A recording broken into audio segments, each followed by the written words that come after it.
Welcome. Oops, I hit the wrong screen there, guys. Welcome to the call. How's everybody doing? You can all hear me okay, I hope. Hey, Cobra, good to have you back. And there's nobody monitoring the chat, but I'll be glancing at it from time to time. I'm here with Hans Comyn and Hans Comyn. Hans Comyn. So, do you know how to say my last name? Beijing. Beijing. Yeah, like Asian with a B. So what I want to know, we got the mic set up here, but it's a directional mic. So I want to make sure you can hear us okay. Hey, Lorenzo, good to have you again, buddy.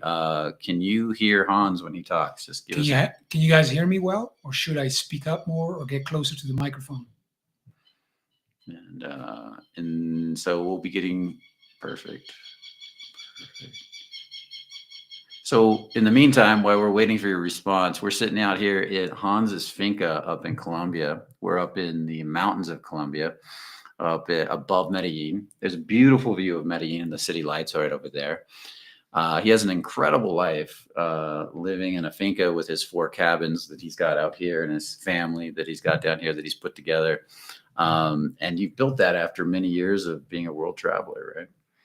Well, I must say I was very fortunate with the family part, because it came with my wife, so to speak. And but 20 years of international playboying and chasing women, and not believing that that marriage or family would be ever in the cards for me. Yeah, that's fascinating to me because you said that, Zan said that. I have a lot of friends that have said that. I had another friend that was a swinger for years, and he'd have to have multiple women all the time. And all of you, every single one of you guys that have been with a lot of women, all eventually met a woman and said, "Nope, she's the one. I've changed my mind." Yeah. And there was one woman that just stopped you, and I'm kind of curious about that. I'm curious about your Playboy lifestyle because I know that it's.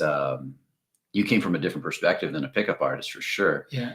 Which I love. I love your perspective more, the love of women, enjoying women. But this whole idea that there can be a woman that stops you in your tracks. And the question I have for you, because you have he has an amazing relationship, guys. Like his relationship is incredible. And we'll talk about that a little bit too. If you guys are on here looking for a relationship, a killer wife, a killer girlfriend, definitely put that in the chat. Because I know I get a lot of guys that are doing that. But do you think it was because you were ready for a relationship, or do you think it was more because of the woman you met? I think it's both. And the experience that came before, I think it's the man I became, and it's the woman I met. And I know that it was when I met Elena that I had a real revelation that I would say made it all possible. And it was that I had always believed that, or assumed that intimacy was something finite, something you run out of, And so because that's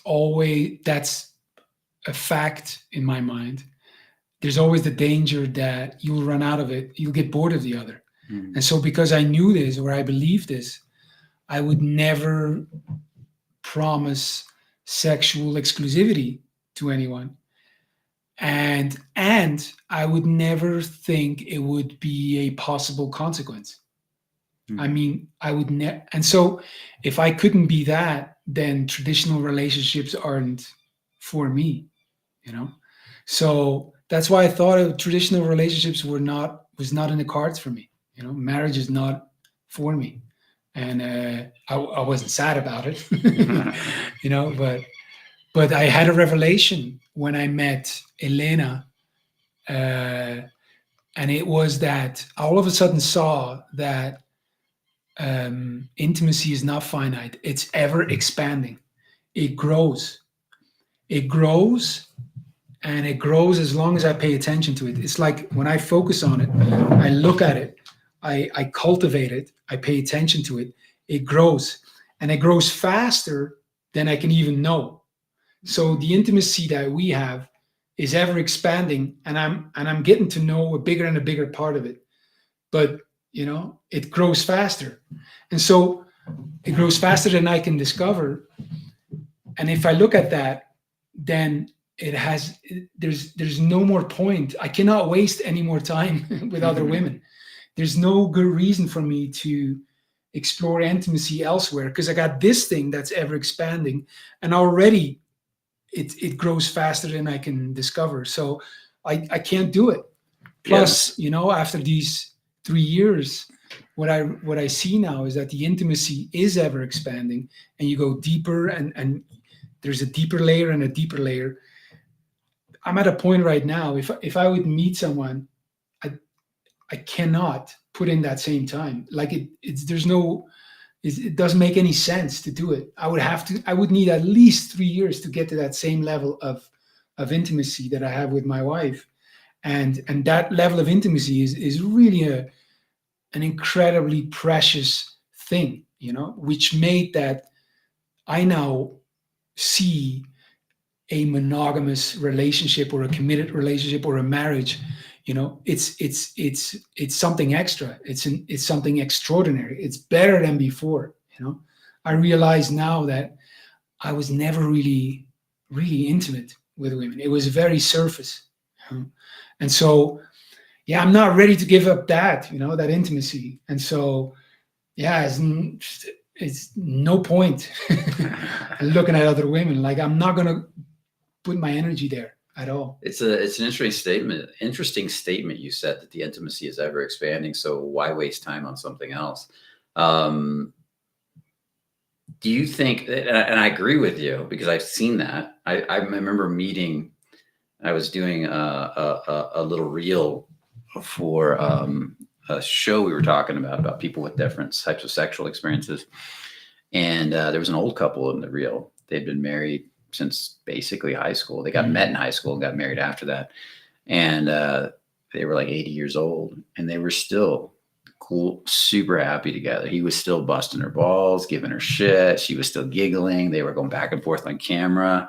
And it was this amazing thing to watch. And then I saw this couple that had been married. It was an article on a couple with pictures that had been married 81 years. And he was 101 and she was 99. And they had all these children, which had grandchildren. And there was a picture of them holding hands at 101 and 99, cuddling next to each other. Yeah.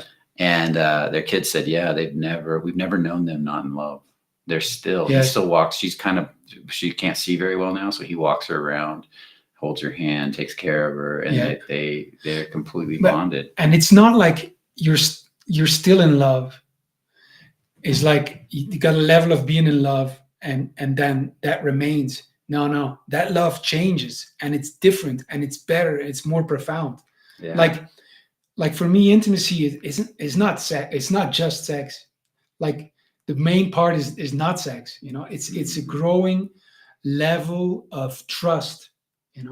A growing level of, I don't know, like feeling home.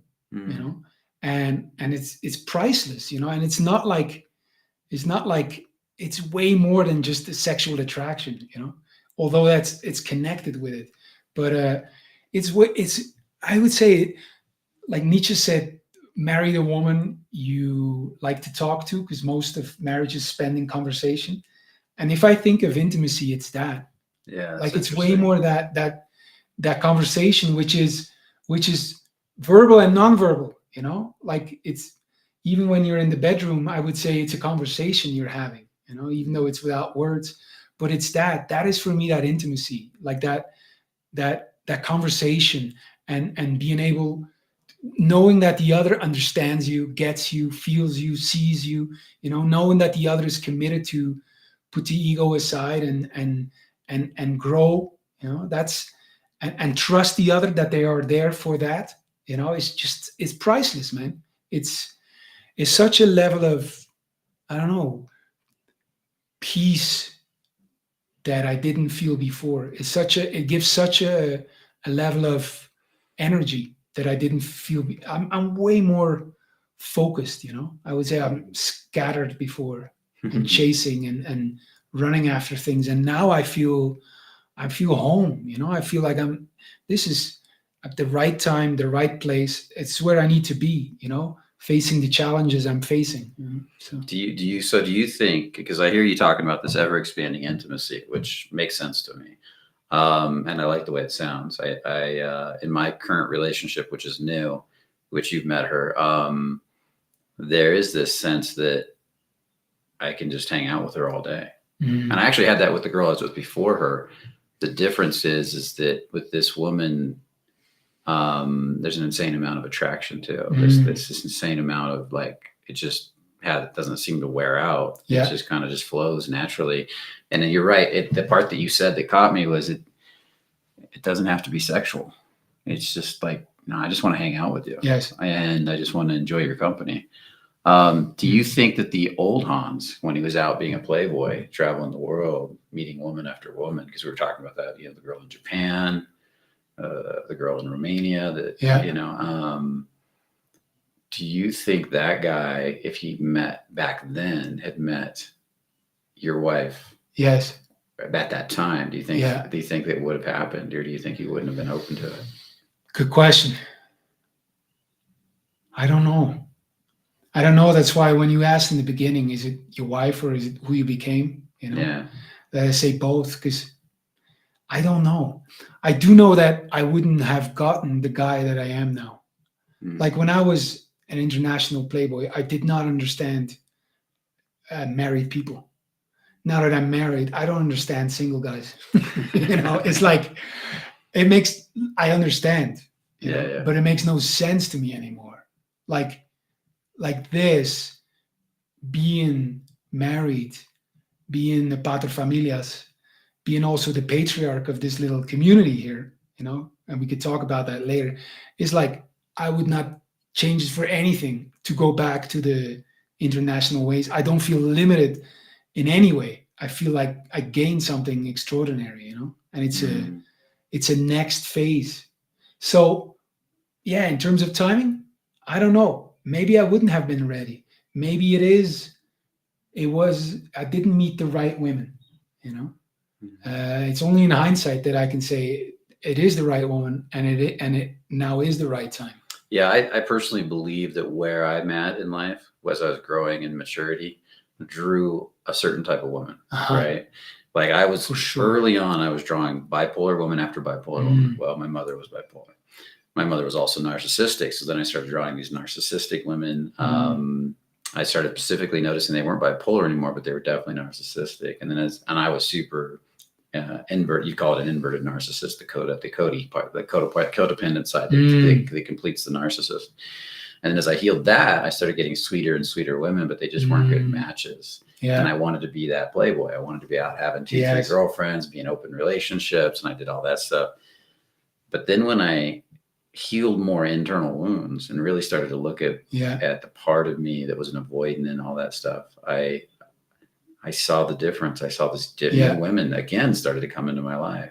Yeah. And suddenly I could hang out with them all day and I didn't get tired. I used to get tired of them. And then now I'm like, I'm not getting tired of these women. Right. Something has changed and I know it changed in me. Yeah. Do you have a memory of something changing in you? I think I've always attracted very sweet women. I have been so blessed with the women in my life, but there has been a large period where those women wanted more from me than I could give them. I had several women who were ready to start family with me. Let's fix this camera just real quick. Keep going. And I wasn't ready for it.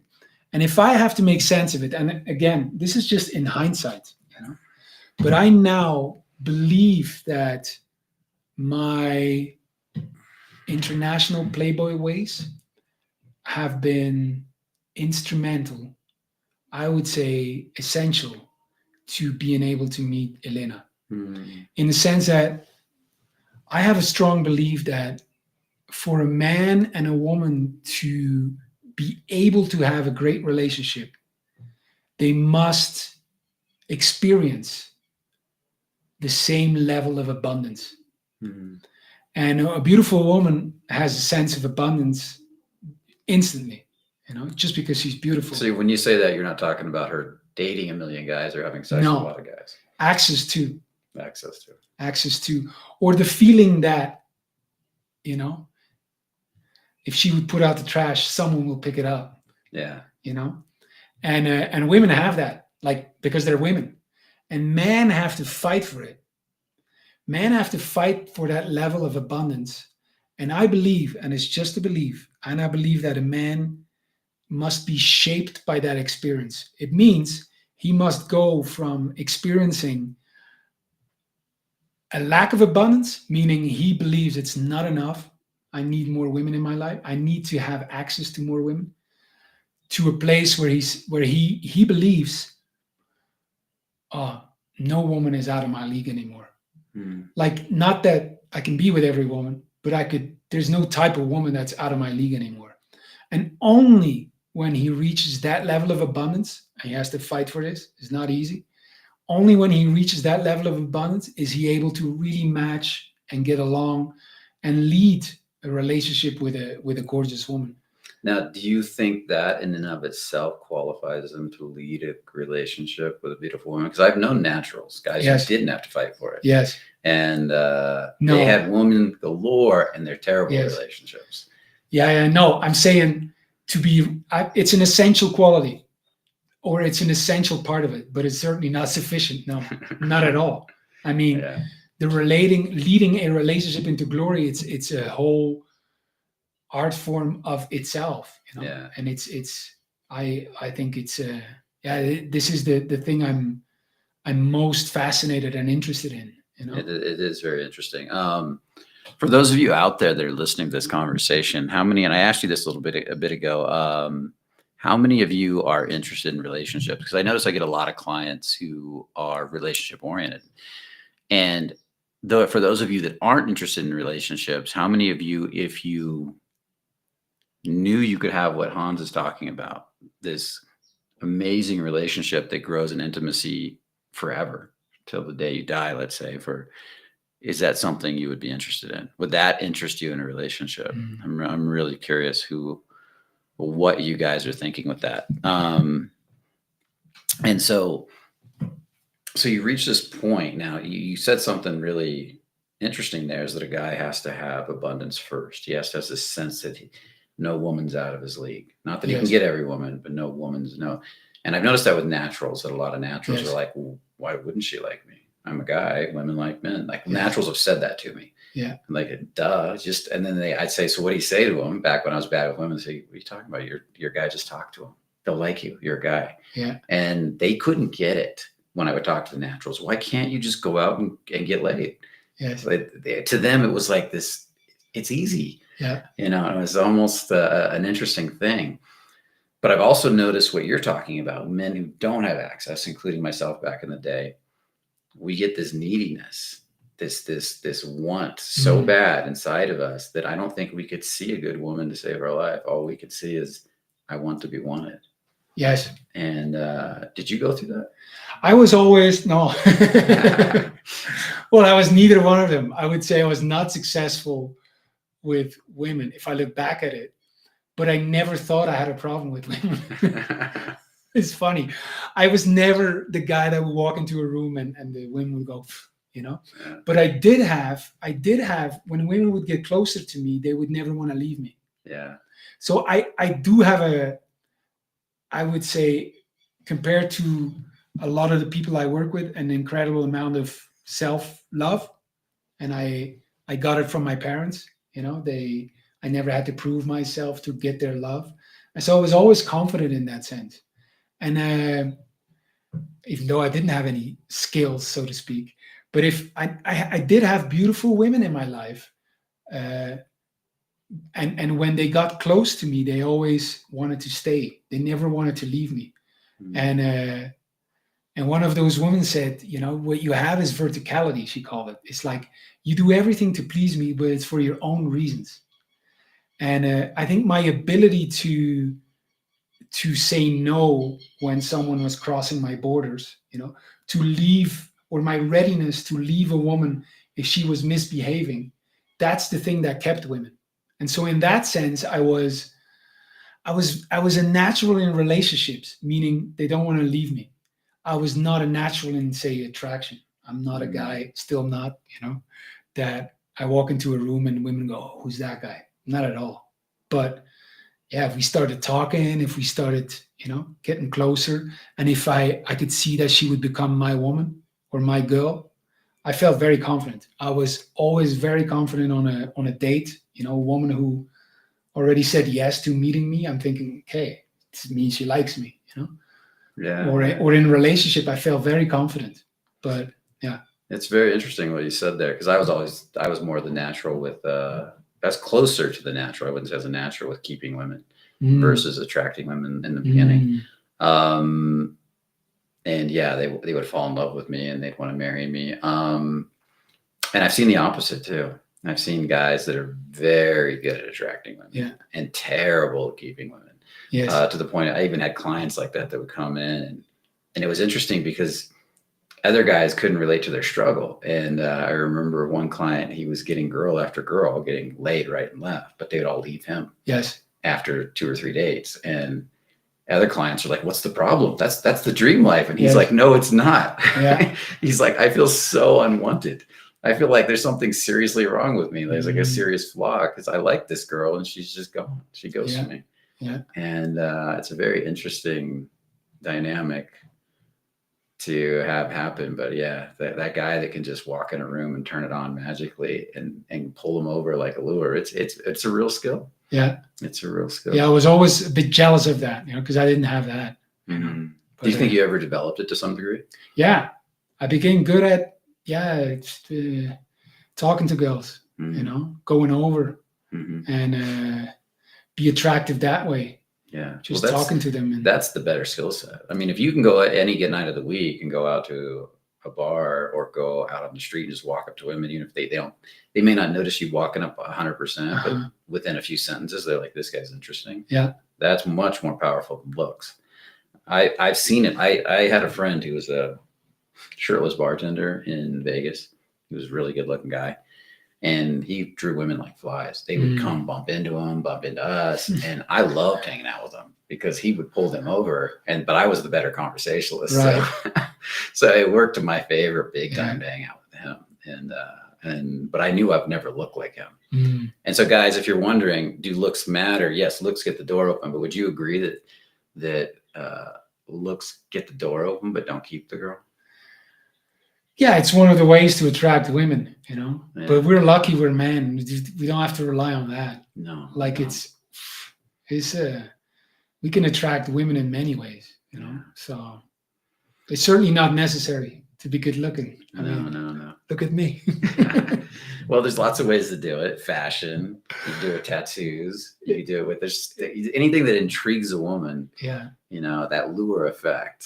Like gets her curious, dressed like a rock star, whatever it is. And we get to do it you get to learn this, you get to explore it, you get to do it at an older age.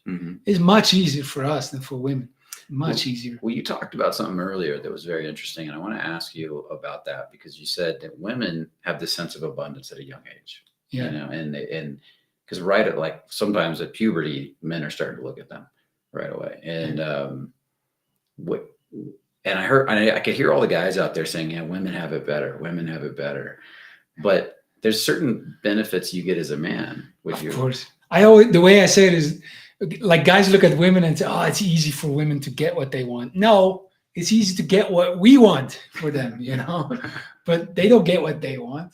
It's easy for women. It's easy to get what men think they want. It's easy to get what men want. But they have their struggles. I would say in the dating scene is way harder for women. Because we can commit to it. We can decide to lead. We can learn all these skills. For women, it's not completely this, but they almost have to hope that they meet a good man. It's not it's not their role to lead it. And there's very little for them to learn in that sense. We have it much better in that sense. Yeah, there's an old saying that women are the gatekeepers to sex, but men are the gatekeepers to relationships. Yeah. And you make me actually think of it slightly differently with what you just said, because in reality, if we learn to be the frame for a relationship and really guide it, we can take it, would you agree, infinitely deeper and deeper, which women don't have that ability as much as we do. They have to hope they meet a man just like that. Yeah. And we could dedicate our life to it. We could say, I'm committed. I'm going to lead my relationship into glory. I'm going to do it. Watch me go. And then you can apply and you can do things, and a woman, no, she's if she has to decide that, like, something is lost. If she's taking the lead, something is lost there. And so, yeah, when it comes to dating, I'm very happy that I'm a man, and I honor that. So I do take that responsibility. Yeah. And as we get older as men, I mean, we got to be honest. Like, somebody wrote a comment in here, like, and I think it's an interesting comment. I saw it earlier, but as we get older, we're literally more like wine. We get more attracted to women, and the men in their 50s, even 60s that I know that were dating 20-year-olds, and because they were solid guys, right? Yeah. So, well, I'm 50 next week, and Elena is 22. So we got almost 27 years and a half difference. And I think it's perfect. I really think a man who has sowed his wild oats about these experiences, and then and comes into a life of a younger woman, who's already at that level of, like, abundance, and is ready, so to speak, for relationship and family, it's a perfect match. So what do you think about a lot of guys out there saying 22, women are out of control, she's going to leave you, she's going to do you think that women at 22 can be ready for a relationship? We must say, Brian, we're here in Colombia. Yeah. I don't date in the West. Yeah. And I rarely done that, because that's a whole other topic, but I'll say it in very short. There's a huge difference between the Western women and the non-Western women. And let's say this, the men like us, Western men who are dedicated, who are committed to be better men. We are very wanted abroad, way more than in the Western dating scene. I mean, you've seen it here in Colombia. I've seen it in many places. You see it. You go to Japan, you go to Kenya, you go to Colombia, you go everywhere outside the West. It's the Western man and the non-Western woman is a much better match in general than Western man, Western woman. And Mark Davis, you know Mark Davis, right? He quotes studies, literal studies. They say if you take an Eastern European woman and put her together with a Western man, the success of a relationship goes well over 90%. Yeah. Long-term success. Whereas you put a Western man with a Western woman, it's around 50%. You put an Eastern European man with an Eastern European woman, it's around 50%. Yeah. And I mean, you got to experience it to understand what I'm talking about, and people will instantly have all the narrations that society or the Western culture puts into you, which is, that's for the whatever, because they don't want that. But, it's my number one dating advice to Western men is like, get out of the West. Well, that's what I was going to ask you. What if a lot of the guys that are on here are probably from the West? What do you recommend to them? Because, like, this guy right here, Rafik wrote, "Come on, guys, be real here. We're already doing it, right? When you are a Western English speaker in Eastern Europe or Latin America, they'll throw themselves at you." Yes. And there's a lot of truth to that. Yes. Yeah.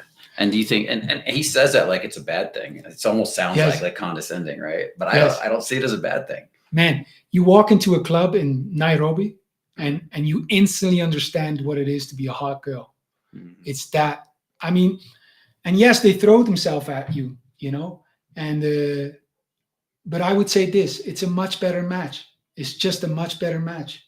Like, it's not just that these more traditional feminine, for example, in Colombia, traditional feminine women are women that we like. It's also that the type of man that we are is a great match for them. And so, yeah, it's just a better match. There's more I would love to see the numbers on that of Markham, but yeah, I would have no. It would not surprise me. If there's more love. They last longer. 100%. Well, I think the, the condescending nature comes from the idea. I'd love to hear your comments on this. That the only reason they're throwing themselves at you is because we have money. Yeah. Well, in my case, it cannot be because I didn't have money. Yeah.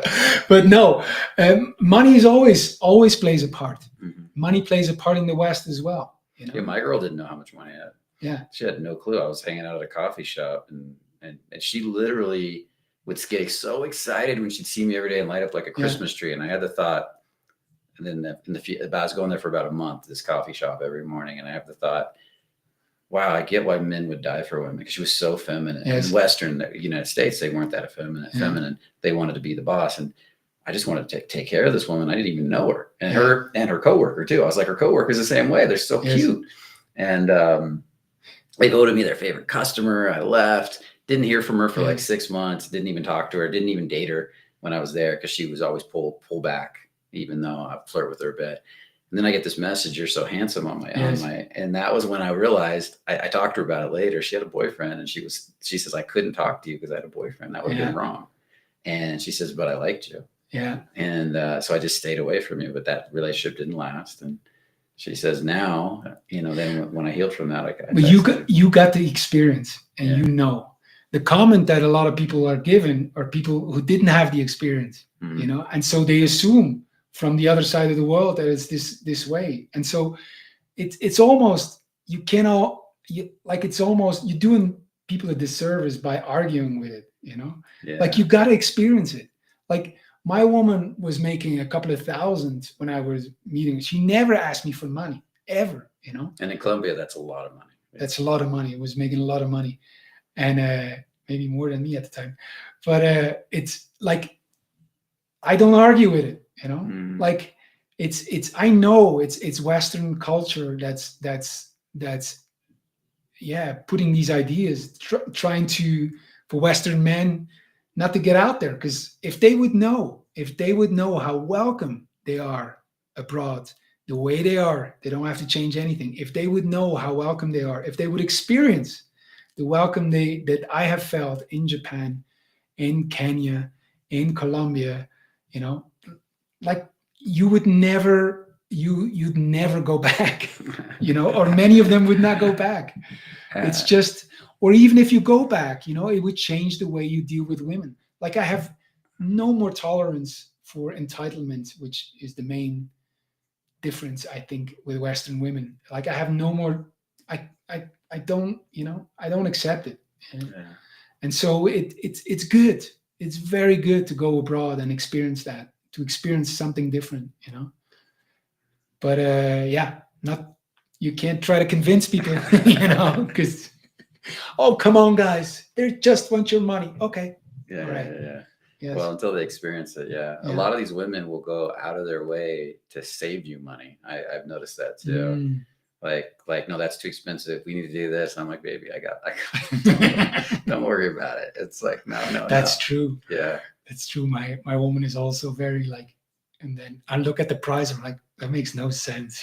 We're talking about this, It's I appreciate the effort. It's very sweet. Yeah. It's very, very sweet. Talk about a little bit your specialty now. You used to be a guy that taught men how to fall in love with and meet women.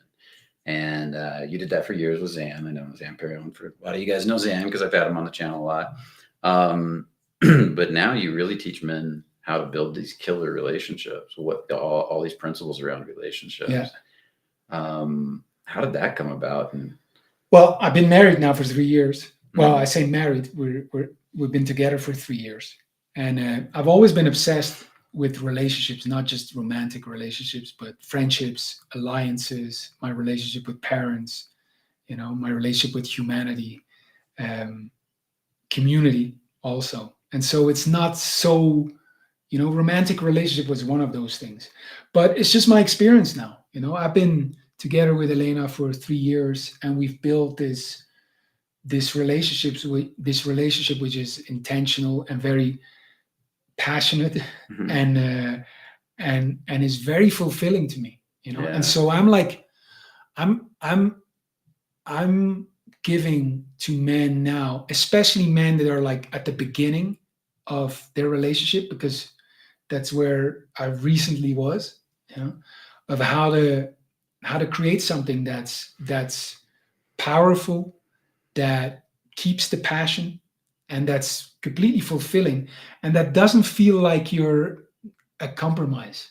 Like Yeah. it doesn't feel like you give up something, because that's what a lot of men experience. Men who attract women at some point in their life, they they experience the commitment freedom dilemma.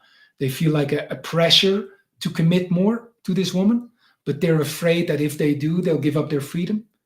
And if they choose the freedom and continue to be bachelor, they will lose the woman. And so a lot of men come at a point where they experience the dilemma, meaning whatever they choose, they're going to lose something, their freedom or their commitment. And I learned that it doesn't have to be this way, not at all.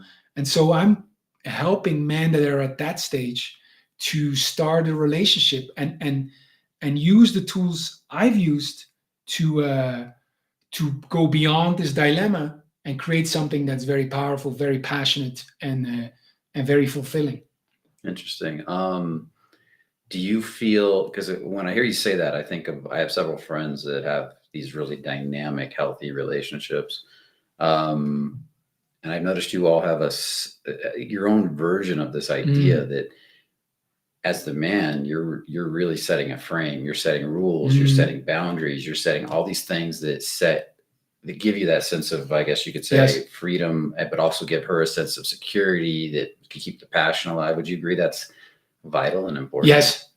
We have this, I think we have this romantic ideal in the West that like love will take care of itself, you know, and it doesn't, you know, it just simply doesn't. It's like you need to create a container within which the love can grow, you know, and that's why, yeah, I defend intentional relationships in that same container. You really look at the intimacy, you make it your number one priority, you know, and then the third pillar for me is, almost like a secret, is the role of community in all this. But yeah, what you say is really creating a container within which you can like grow all of this, and for me that's key, and it's a secret because I don't see many people do it. You know, we just think we're gonna find the right people and live happily ever after. And I say, well, no, you know, like at least be intentional about it. Like at least some part of your being together is treating your relationship like you would do a business, you know, and or like at least a garden, you know, you cultivate it, you water it, and yeah, I have scripts and formulas to do that. And I'm like, I don't understand why nobody that I know is doing this. You know? Yeah, it's weird because you don't know one of my friends, and he does this with and he was 58 and he married this 19-year-old, and they've been together 10 years. And she was from Africa. And he loves her to death and she loves him. And he had the bubble of us, which is a container. They have these practices they do all the time. And then I was thinking about how then there's Marco. He had a whole set of how you got to create an intentional relationship, you know, and marrying an Eastern European woman. And then there's you saying the same thing. And this idea of Lance Mason used to say that too, back when he was around. And you got to have these rules. Like Lance would talk about the rules. And I remember setting rules. I remember the first rule I set with my girl. She ran off really fast because she was in a hurry to get somewhere, and she took off with a half-ass hug and kiss. And I was like, no, we're going to set this rule right away. You're never allowed to leave without a grounded, connected, 100% in the bubble, and you have to say goodbye the right way, or you don't leave. Yeah. And so it's stuff like that. Well, it's important you agree on it, not just you have to. You know, I'm picking stuff that I have a really strong sense she's going to appreciate. Yes. You know. Yeah. The way we did it was this. I'll say it very shortly, you know, like if I talk about the intention and creating an intentional relationship, keeping the passion alive and community, The creating of an intentional relationship was this. I saw in Elena someone I want to build a future with. And my first thing was this. I said, well, not my first, but the first step of this intentional relationship was I asked her, do you want to create a more intentional relationship with me? You know, that was number one. And she said, sí, toma mi mano. Yes, take my hand, which means I'm on board and you lead it, you know? And then from there, we designed the game to play, meaning what's the type of relationship we have? Why are we having this relationship? And then we start writing vows, we start writing rules, and we have the file, you know, it's a Hans and Elena file. And every Tuesday, 7 p.m., we do integration, you know, and we come together, we have an honoring conversation, we go over the game to play, we go over the commitments, the vows, you know, like one of them is, for example, like, I will never hold you responsible for the way I feel, you know, like you're off the hook.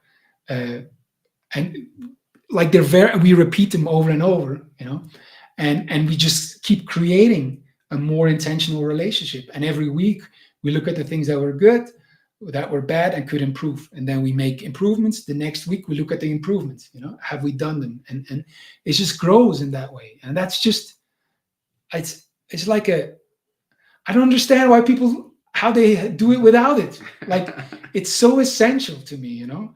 And I'll tell you that the intimacy grew from that. Like when I asked her this, you want to create a more intentional relationship? And she says, yes, take my hand. I got a horny, like, of course, that's what makes me horny. Like that's like physically, like that's what makes me so, like, I know now we're in this, you know? It's interesting what you said there, because what I hear is what you said to her made her feel so safe, which women need big time, right? Yes. And she felt so safe, she instantly surrendered to you, which is what men need to feel. And it's that perfect balance, her feeling safe in you, and then her surrendering to you, which is that trust. You know what it also does? I see this now, and I'm looping back to what we just said about like the commitment and freedom dilemma. If men are like afraid to commit, but what it is we're afraid to commit to a traditional relationship because we don't really know what it means, you know? But what this does, the intentional relationship, is like for 20 years when I was a Playboy, all I really did was saying no to the traditional relationships and saying no to the things that the women wanted to create with me. What I realized in that time is not sufficient for me to be a great man to say no to that. I had to come up with something that they could say yes to, you know? And so the intentional relationship is my alternative to the traditional relationship in all its assumptions. Like I'm not going to slip into a traditional relationship and juggle with all these assumptions and presuppositions. No, I'm going to put it on the table, you know, and I'm going to take the lead. I'm going to take this relationship and we are going to create what we want to create. Now, and it's not going to be like the others. It's what we creating it, you know, you and I are creating it and I'll lead it, you know? So, and of course, you know, a woman of course she wants that. I've started intentional relationships before I met Elena, even with the women that I didn't see a complete future with, or that maybe I would, you know? And it's such a powerful offer, you know, with a woman who sees a future with you. It's such a powerful thing because that's what it means, you know? I also see a future with you. You want to create it with me. That it's like, that's powerful. Let's go. I love it. There's the author, you know who Gay Hendricks is? He wrote he teaches about the zone of genius. He actually would approach women this way to a degree. I can't remember the exact words he used, but it was something effective. He'd walk up to women that he liked and he would say, you know, I find you really attractive. I'm very interested. I'd love to take you on a date. But before you say anything, I want you to know that I'm really looking to build a conscious relationship and build a life together with somebody that's built on emotional and spiritual growth. And you have to be 100% invested in that before you even consider saying yes in that idea, at least that idea. So based on that, are you interested in going on a date? That's great. Because I would say you could say that as early as the first date. It's great in the approach. I use from them. I think he's the guy from the Hendricks Institute also. They've written great things on intimacy. Yeah. And I used them. I've used them, and we made our version of it for our intimacy, which is the second pillar. You know, if the or the second secret, I would say. I say secrets because it's things that I look at the relationships around me, and it's something that I think Elena and I are doing different from most of the relationship I see. And I say secret because I also think they're pivotal for like a fulfilling relationship. And so if the first one is creating an intentional relationship, the second one is making your intimacy between the two of you your number one priority. And we have that in our vows, in our game to play. Like our intimacy, nothing is more important, you know, not the other people around, not our careers, not children we may have, you know. Our intimacy is number one priority. And I think it's the secret, or it's the solution to the number one issue of long-term relationships, which is fading passion. Mm-hmm. At least in my experience, that's the question I get from men, you know, like their passion is fading. What do I do now? You know? And to me, the key for that is making intimacy your number one priority, and taking responsibility to be the fire tender. Like if your passion is a fire, you know, if you're not tending to it, if you're not attending to it, it will go out. You know, when I did ayahuasca in Colombia, I was so fascinated that there are men out there, there's a fire and it keeps burning. There's men out there whose singular role is to tend to the fire. They look at that fire and make sure it doesn't die that whole week, you know? And it's very ceremonial. It's very ritualistic. There's a lot of honor in that role, you know? And it's the same with passion. You know, it needs someone to tend to it. And it should be you, the man, you know? And when you tend to that fire, it just keeps growing and growing. It's when you pay attention to it, the intimacy keeps growing and growing. And the problem is that the passion is there, and we think it will run it by itself. You know, we turn away and it's dying. The woman notices it much quicker than the guy. She brings it up, and the guy thinks, wow, well, and it's usually too late. It's too far. And so you need to tend to that fire, take the responsibility. No, it will not die. It will not die. And you feed it, you know, and then it's not something you run out of. The problem is not that naturally passion fades, which it does. Naturally, a fire, when not tended, it will die. Burn out, yeah. It will burn out. But the problem is not that. The problem is that we're not tending to it. Because if you tend to it, if you focus on it, it's very easy to keep it alive. You'll develop the skills. It's not that hard, you know. But we turn away. We think it's an afterthought, you know. And no, it should be your number one priority. With Elena and me, it's our number one priority, you know. Yeah, and you two have, and I will say for everybody watching this call, they have an amazing relationship, a powerful relationship. So much so that I noticed it the first time I saw you two together, and I saw the what she did to keep you happy. And it was beautiful. And I was like, wow, I want that. And that's what sparked me into the idea of having a relationship from constantly chasing women. I was like, well, if it can happen to you, it can happen to Zan, what can happen to me? Yeah. And so that's literally what I put in my, and I was thinking about this the other day. I was thinking I put it on my goal. I said, I have a relationship of whatever, like passion, whatever. And I wrote what I call a VAK goal. And I wrote like Hans and Elena or Zan and Diana's, but I really kind of focused on the idea of what you two had together because I saw it so well. Funny part was I didn't plan this part. After that, I had the VAK goal. We have passion. I had all the basics in there. And the interesting part was when I brought her up here, this woman I met recently to meet Elena, I realized they're the exact same age. They're both Colombian. They both have like 7 brothers and sisters, or 6, 7 brothers and sisters. They both want to take in their sister. In your case, the sister and the niece. In my case, she wants to take in her sister. And I thought, and then I just thought, oh my God, like, it's amazing what your mind focuses on. It kind of created almost this similar. She also likes living in the mountains. Where are you living in the mountains? She wants to live in the mountains.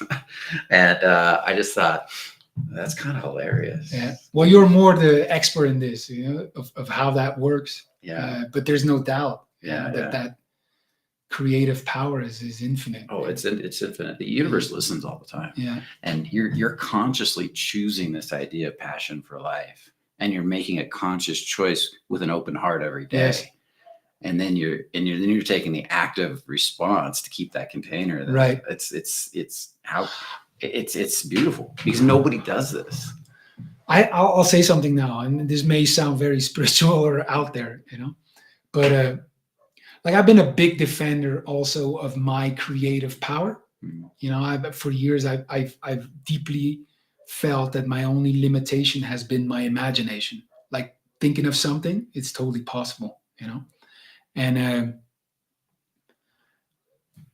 what I've learned now, what I see now, like, I feel I don't want to sound arrogant in any way. Like, I just thank the universe, God, life, on my knees. I told you just before, I touch wood.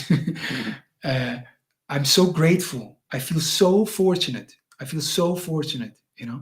And I really sense that what I've been given is so way more than what I ever could imagine, what I ever could possibly create, and I repeat this phrase often, and I believe it in the deepest of my heart, is that when I go for what I want, life gives me what I need, and it's completely different.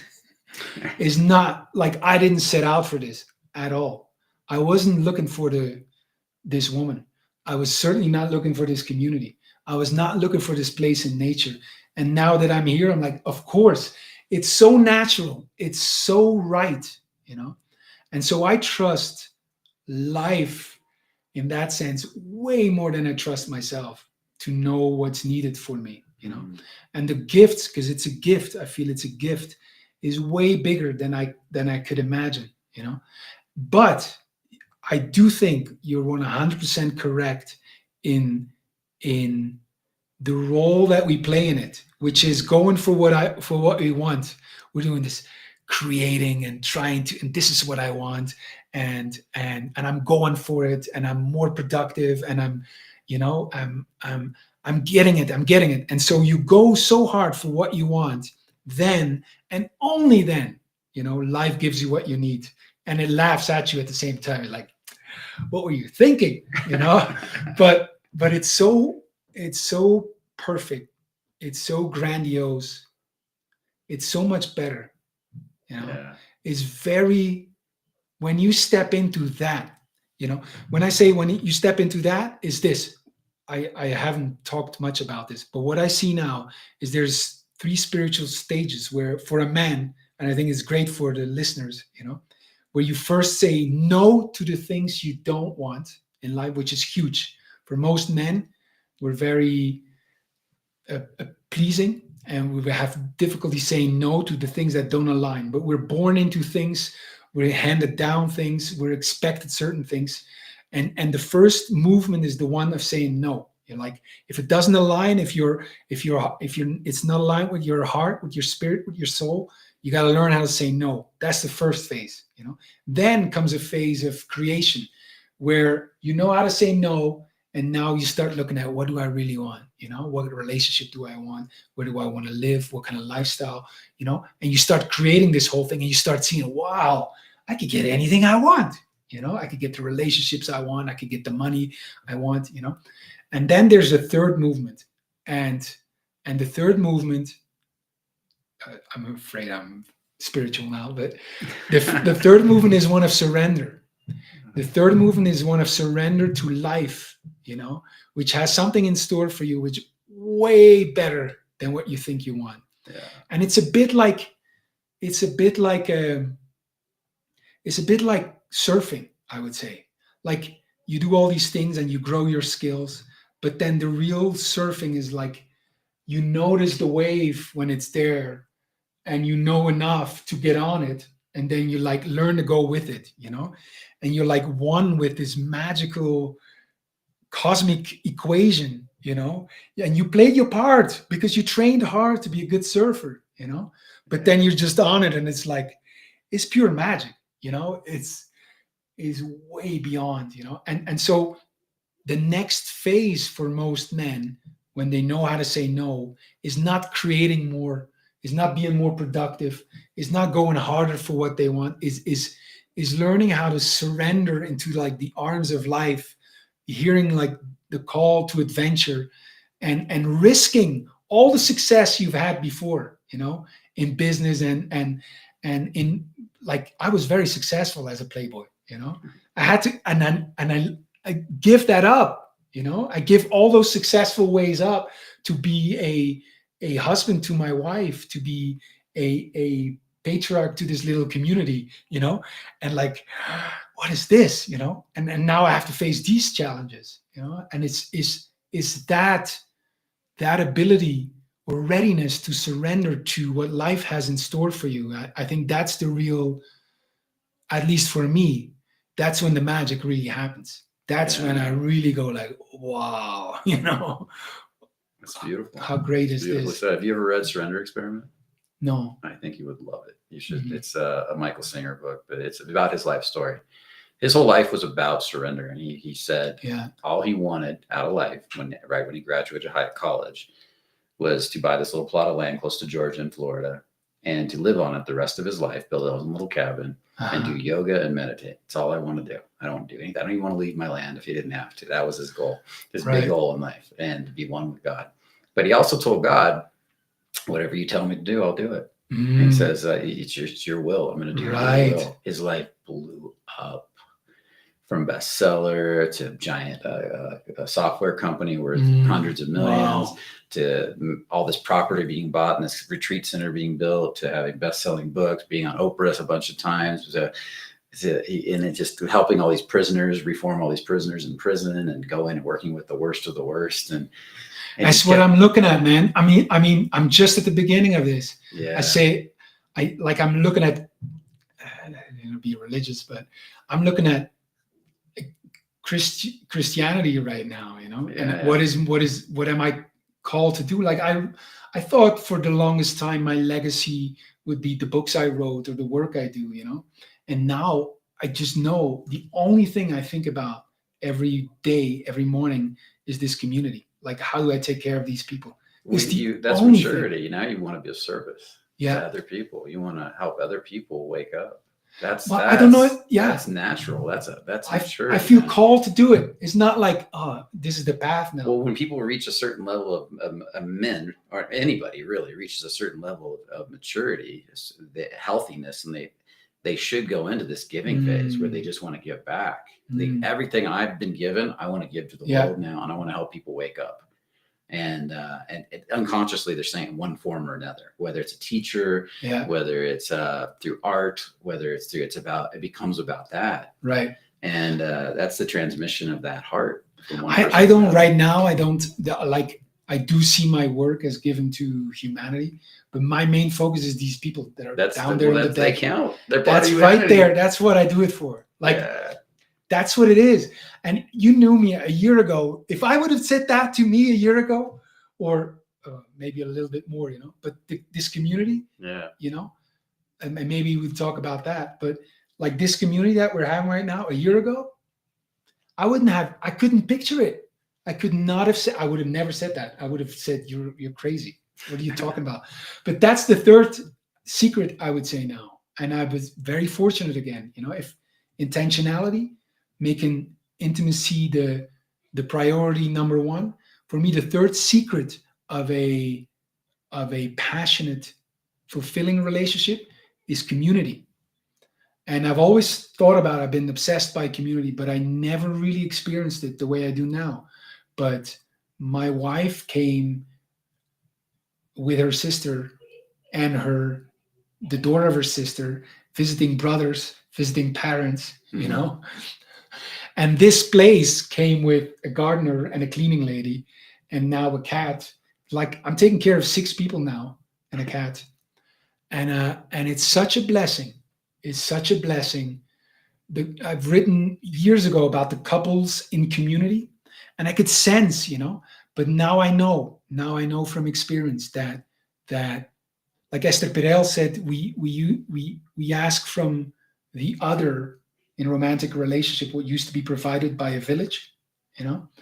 But it's even more, I would say, that in the absence of community, which is most couples in the West, in the absence of community, there is so much pressure on a couple, you know. Like it's cabin fever, and it's cabin fever not just because you're in a tight space, but because the couple is in isolation. You know. And it's just, we think of a family as the nuclear family, husband, wife, children, and that's it, you know. And that's so much pressure on the couple. I see now. I'm so blessed that I'm not here just with Elena, that the sister is here, that the daughter of the sister is here, that the mom is visiting, that the brothers are living here sometimes, that the gardener is here, you know, that the villagers are here. It's such, I know now, I can feel it, I can see it every day. It takes away so much of the pressure, because if they're not there, it's Elena and me, you know. And now it's just, and it's such a, yeah, I feel so blessed that I'm daily faced with the challenges of community, because there are there, and that I don't have the challenges of the couple. This is an interesting thing you just brought up, because I just recently found these eco communities in Costa Rica, private communities of successful people, not just hippies, successful people that are creating a closed community on land, where they work with the land, they work with the nature and the whole thing is that everybody that comes in there works with the community to help build each other up. Yes. It works together as a team. They go, they have their rivers, they go swimming together. They have their yoga chalets, they hang out together.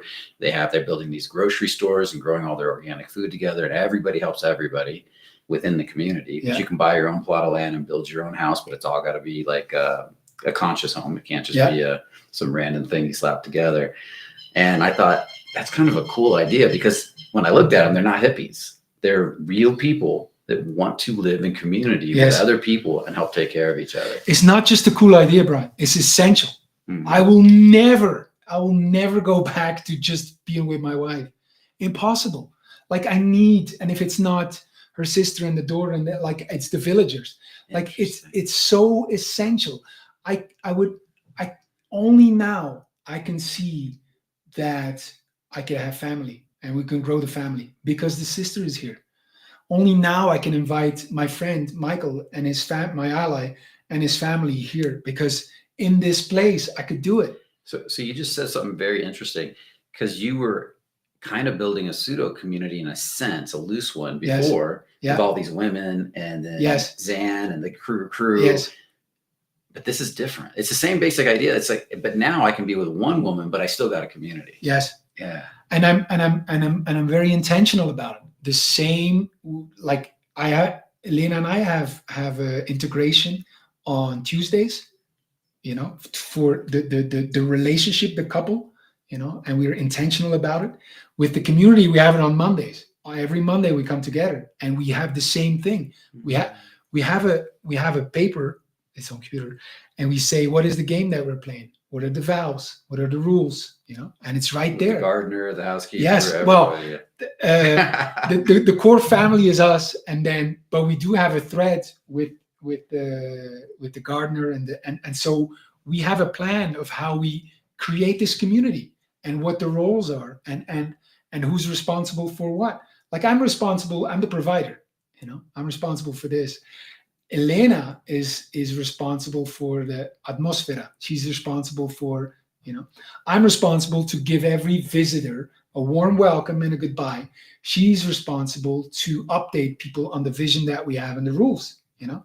And so we have all these, and it's like a factory also, you know. And But what's incredible in it, I'm the patriarch. I'm sitting here in my office. I'm overseeing it. But what's incredible, Brian, is like I'm not the boss. Like I see this happening and I'm like, it's very much like a wave. I'm like, oh, where is this going? Oh, this is great. This is scary. This is great. It's that same experience, and I don't know where it's going. Like, I remember the first day I got here. You got this tower here. It's a glass tower, guys. There's windows of every direction. It's all windows, right? And it's beautiful in every direction. And I remember I'm walking down from the hill from the cabin up here that I was staying in, and I'm with pretty much everybody, right? I'm like, I don't remember why we were all walking together, but we're all walking down, and here you are up in the glass in the window waving to everybody, and everybody's waving to you. And there was this sense of, he loves it up there. He loves looking over the land and surveying the land, and they love having him be up there, watching them, protecting them, taking care of them. And you could feel it. I just water the plants. It really is that. Like, and I get out of the way because it's taking care of itself. That's my role. And I feel so blessed that I'm picked for this, that's my role in it. And we're just watching this grow. Like, it's not just the connection with the people, which it is, but it's connection with the land, it's a connection with, you should see it here. Like we grow our own food now. Right there. Yeah, I saw that growing. It's amazing. We had radishes; they're huge, and it's this whole thing. It feels so natural. It's like one with. It's connected with. There's no way that I will go back to not being connected to the other people. There is no way that I will go back to not being connected from this land, from the surroundings. Like, It's not just community. It's really like, it's a very natural thing. The community, I think of this now, is the same human expression of a natural of connection with nature. It's equally natural. It's not just an idea, Brian. It's like we need it. It comes back to what I believe, that you need to have your bare feet on the ground. You need to be in the sun. You need to be the electrons, the UV rays, the UVA, the UVB, the ultraviolet light. It's all essential for the body. And you need to be connected to your people. You need to be surrounded with that love. I was thinking this when I started cuddling with my girl, and I realized how happy I was just holding her, because I had so much oxytocin pumping through my body. I knew it was oxytocin. I'm like, this girl just turns oxytocin on in me. It's like a light switch. Yes. And I'm sitting there holding her the first few times I cuddled with her, and I'm like, I don't ever want to let her go. This isn't about sex. Yes. This is about, I can feel the healing chemical, because oxytocin heals the heart. 100%. It does so much good stuff for the body. Yes. And there's other chemicals I'm sure pumping too. And I thought, this is super healing. Right. 100%. I'm having this poncho because I have a broken elbow since 10 days. Yeah. And I realized something, and I talk with friends, doctors about this, and they say 100%. And I was worrying, did the surgery go well? Did they do it well? And I realize now on my body level, way more important for my recovery, way more than the surgery, is how my body is connected to nature, how I've trained it, how I've let it connect to nature. That is way more important for the recovery than the surgery. And also very important is the love I have here. I just know it, the way that Elena is caring for me, the way that the family was caring for me, that they put aside, and like the love, I just know, I could feel like that's what's important for my recovery. And the surgery is just a detail. It's just helping that a little bit. It doesn't really matter. I shouldn't worry about it. I don't have to worry whether they did it right or not, like it doesn't matter that much. That's how important the connection with, I feel on a very visceral level, my connection with nature and my connection with the other humans is, with my people. Yeah. You're motivating me in a lot of ways. It's like, because I was thinking about my girl, that if we get serious, she's going to want to adopt her baby sister. Mm-hmm. And I thought, I like that better than her having a son, that I'm adopting. I kind of like, because I've seen her baby sister, and, it'd be a It would be a sweet thing. And I'm wondering, watching your life. I'm just kind of picturing that. Yeah. Like, same. And you like, and maybe you don't know. Like, Elena asked her sister to come here because she was having a stressful job in Medellin, so stressful that the daughter wasn't even living with her; she was living with the grandparents 5 hours from here. You know, and Elena wanted, and she said maybe she should live with us and do cleaning and cooking, and and I'm like, I feel like I've been giving this, and then the daughter is here, and they think the daughter is going to be with the grandparents, and I'm thinking, no, she should be here because the daughter and the mom should be together. Oh, the daughter is the light of one of the light bulbs. Of course, she's the sweetest, happiest child. Yeah, so positive. She walks in the room and she's just so happy all the time. It's beautiful. And I bring her in the morning to the bus, and I fought for her going to school here. It involved the whole papers and all kinds of things, but we made it happen. She's going to school here now. Mm-hmm. It's beautiful. Yeah. But what's incredible with this, like, I don't want to sound arrogant. Like, I couldn't have planned this. I didn't see it, I came here now in October, and now everything happened since then. Like, we're 5 months in. Yeah. It's just. I remember you when you came to this land just to stay in the cabin. Yes. And I remember you were saying, I got these great cabins I've been kicking it in, and you were renting a cabin. And then next thing I know, I come down to visit you thinking I'm going to stay in a cabin. You're in a cabin. No, I run this place now. like when did that happen? I came here. Thank you, Adam, who was a client who became an ally. And he had this place. And I came out here a year and a half ago or something. And I lived here for a month. And I could just feel like, whoa, there's something here. There's something different. And it transformed me. Well, you're getting away from all the EMS. You're sleeping close to the ground. You're getting all those electrons. You're getting the oxygen, better oxygen. It's just, there's so many positives. And you're also getting the sun. You're out of that pollution. You're out of the noise pollution, the energy pollution. I didn't know I needed this. And then I come here and I'm like, I go to the city now, 20 kilometers down. And if I spend there an afternoon, I can't wait to come back. You were kind of a city boy before. My whole life. I'm a city slicker. I'm a city slicker and a playboy. And 6 months later, I'm soon to be married and I'm a man of nature. Like, this is, I don't want to go to the city no more. I want to wake up here. I want to see my people. I want to see my cat.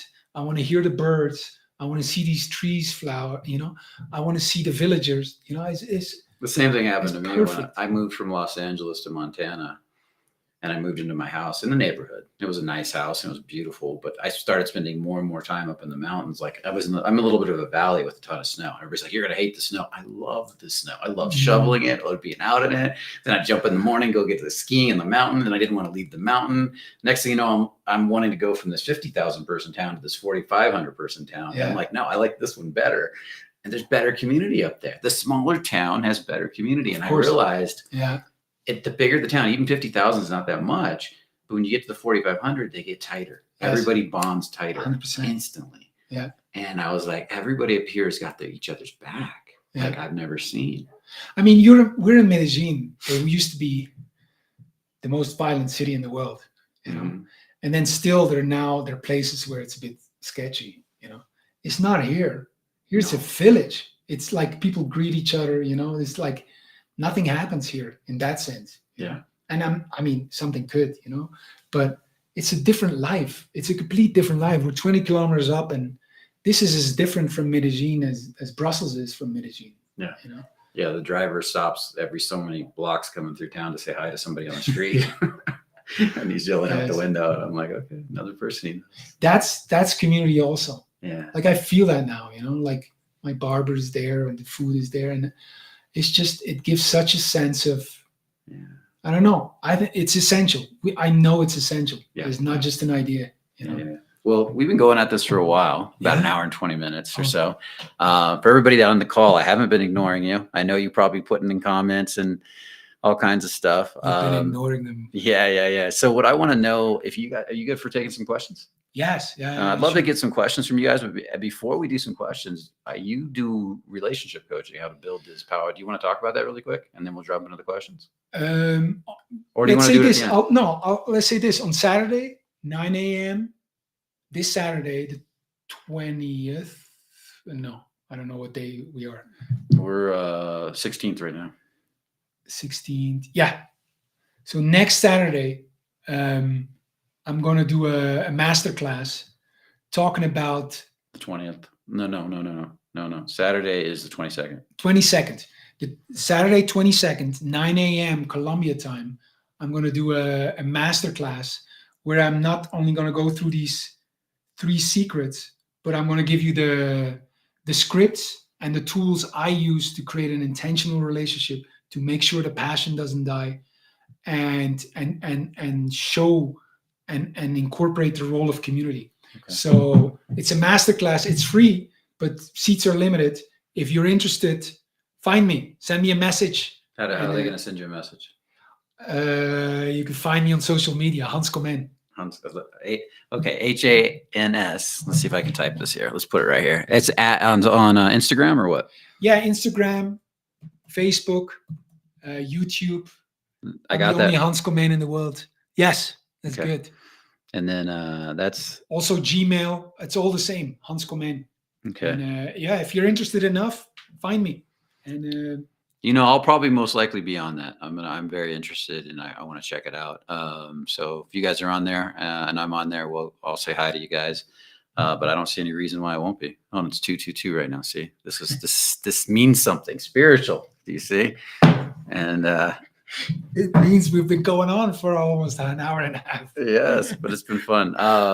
So guys, what questions do you have? Let me go look through the chat. Okay, I'm just going to start going backwards. We're going to jump with this one right here. Let's jump in. So we got this questions from Raka.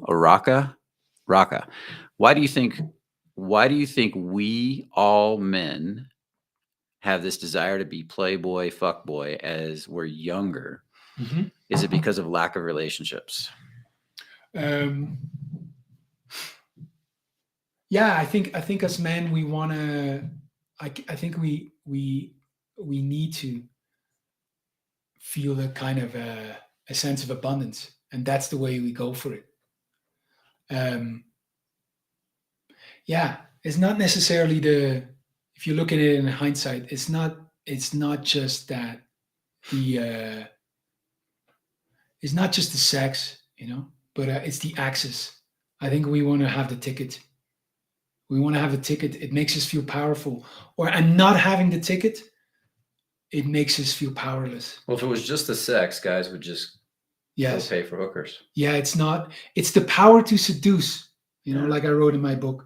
We need to, and it's, well, this would be very spiritual too, but I think that's the real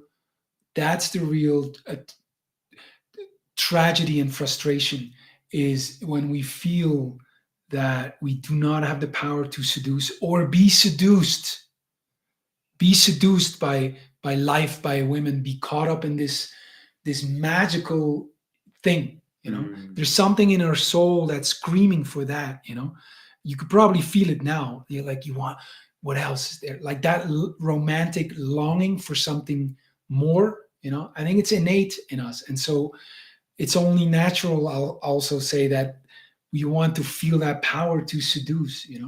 To have to know we have access to that, and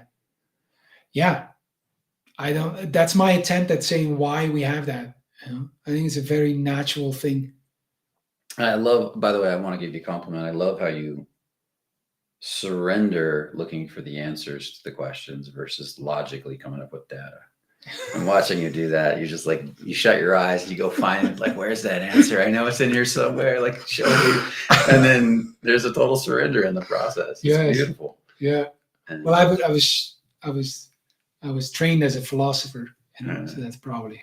Yeah. It's awesome. It's awesome. I'm always talking to these guys about not using their heads and learning to feel and speak from feeling. So you're just doing it. So, okay, let's go back. Brian, are you coming to Brofest? I don't know what Brofest is, so you'll have to put a comment in here and tell me. I'm really curious now what Brofest is. So I gotta know. So please, Atharva. So yeah, definitely let me know what Brofest is. Okay, let's jump into this. Oh, Rock is going nuts. Is dating Asian women or European women the same as dating Western women? I mean, we've kind of talked about this, but I mean, short and long term. My articulation of Asian women, I had a couple of Japanese girlfriends. There was a time I really liked Japanese women. Is they are I put them in the category of non-Western women, the Japanese, because I felt very welcome there, very welcome. I felt in Japan like a rock star, like a gaijin has liberties that Japanese people don't have. Especially in Roppongi. You know Roppongi? Yeah, I didn't like Roppongi too much, but I love Japan. And the girl, I would say that the women are shy but shameless. Yeah. Like they're very like tentative when meet, but if they are your girl, incredible girlfriends, very giving, very nurturing, very selfless, and it's beautiful. It's Dude, beautiful. It's I love heartbreaking. People. I love selfless people. You know, I want to become selfless to selfless people. Yeah. For my own interest. Yeah. But they are. They're not for me. I see them more in line with other non-Western women. Yeah. I see more the femininity. There's a lack of entitlement that is more prevalent in the West. And that's probably the main difference between Western and non-Western women, in my experience, which is that Western women, a lot more than non-Western women, have a sense of entitlement. They feel they deserve success in love, and it's the man's job to give it to them. Mm-hmm. And generalizing, but and not blaming women for it. Like it's just where we ended up. And but that's why also, I for the longest time, they were indoctrinated into it. Yes. It wasn't. I mean, they almost swam in it from childhood. They don't know any different. Exactly. And they're miserable. A lot of them are miserable because of it. Yeah. Yeah. They're not happy. No. There was a popular YouTube video that went viral, and it was mainly for the title. And because the video itself was not that special, but the title made it go nuts. And it was feminism is a giant shit test to the Western world, and the Western world is failing. I don't know where they got that, but I've said this for years. Yeah. What if it's crazy? I want to see that. Maybe it was from me. I've said this literally, like I said, what if the entitlement of Western women is nothing but a giant shit test? Meaning women in general are poking back at men to see if they have what it takes to say no, to put them at their place. Like the other way of saying it is like a woman. Every woman wants to domesticate her wild man, and she's never more happy than when she fails. Mm-hmm. That motherfucker, that's perfection right there. When she's trying to, and I'm speaking especially for the West now, when she's pushing and the guy is like, is vertical, is saying no, is not selling his soul to her, And so what if you could see it like that? And all women are just now pushing masculinity to come and stand up, and be vertical and say, no, not here, and this is the border. And trust me, I got this, and that kind of energy, Yeah.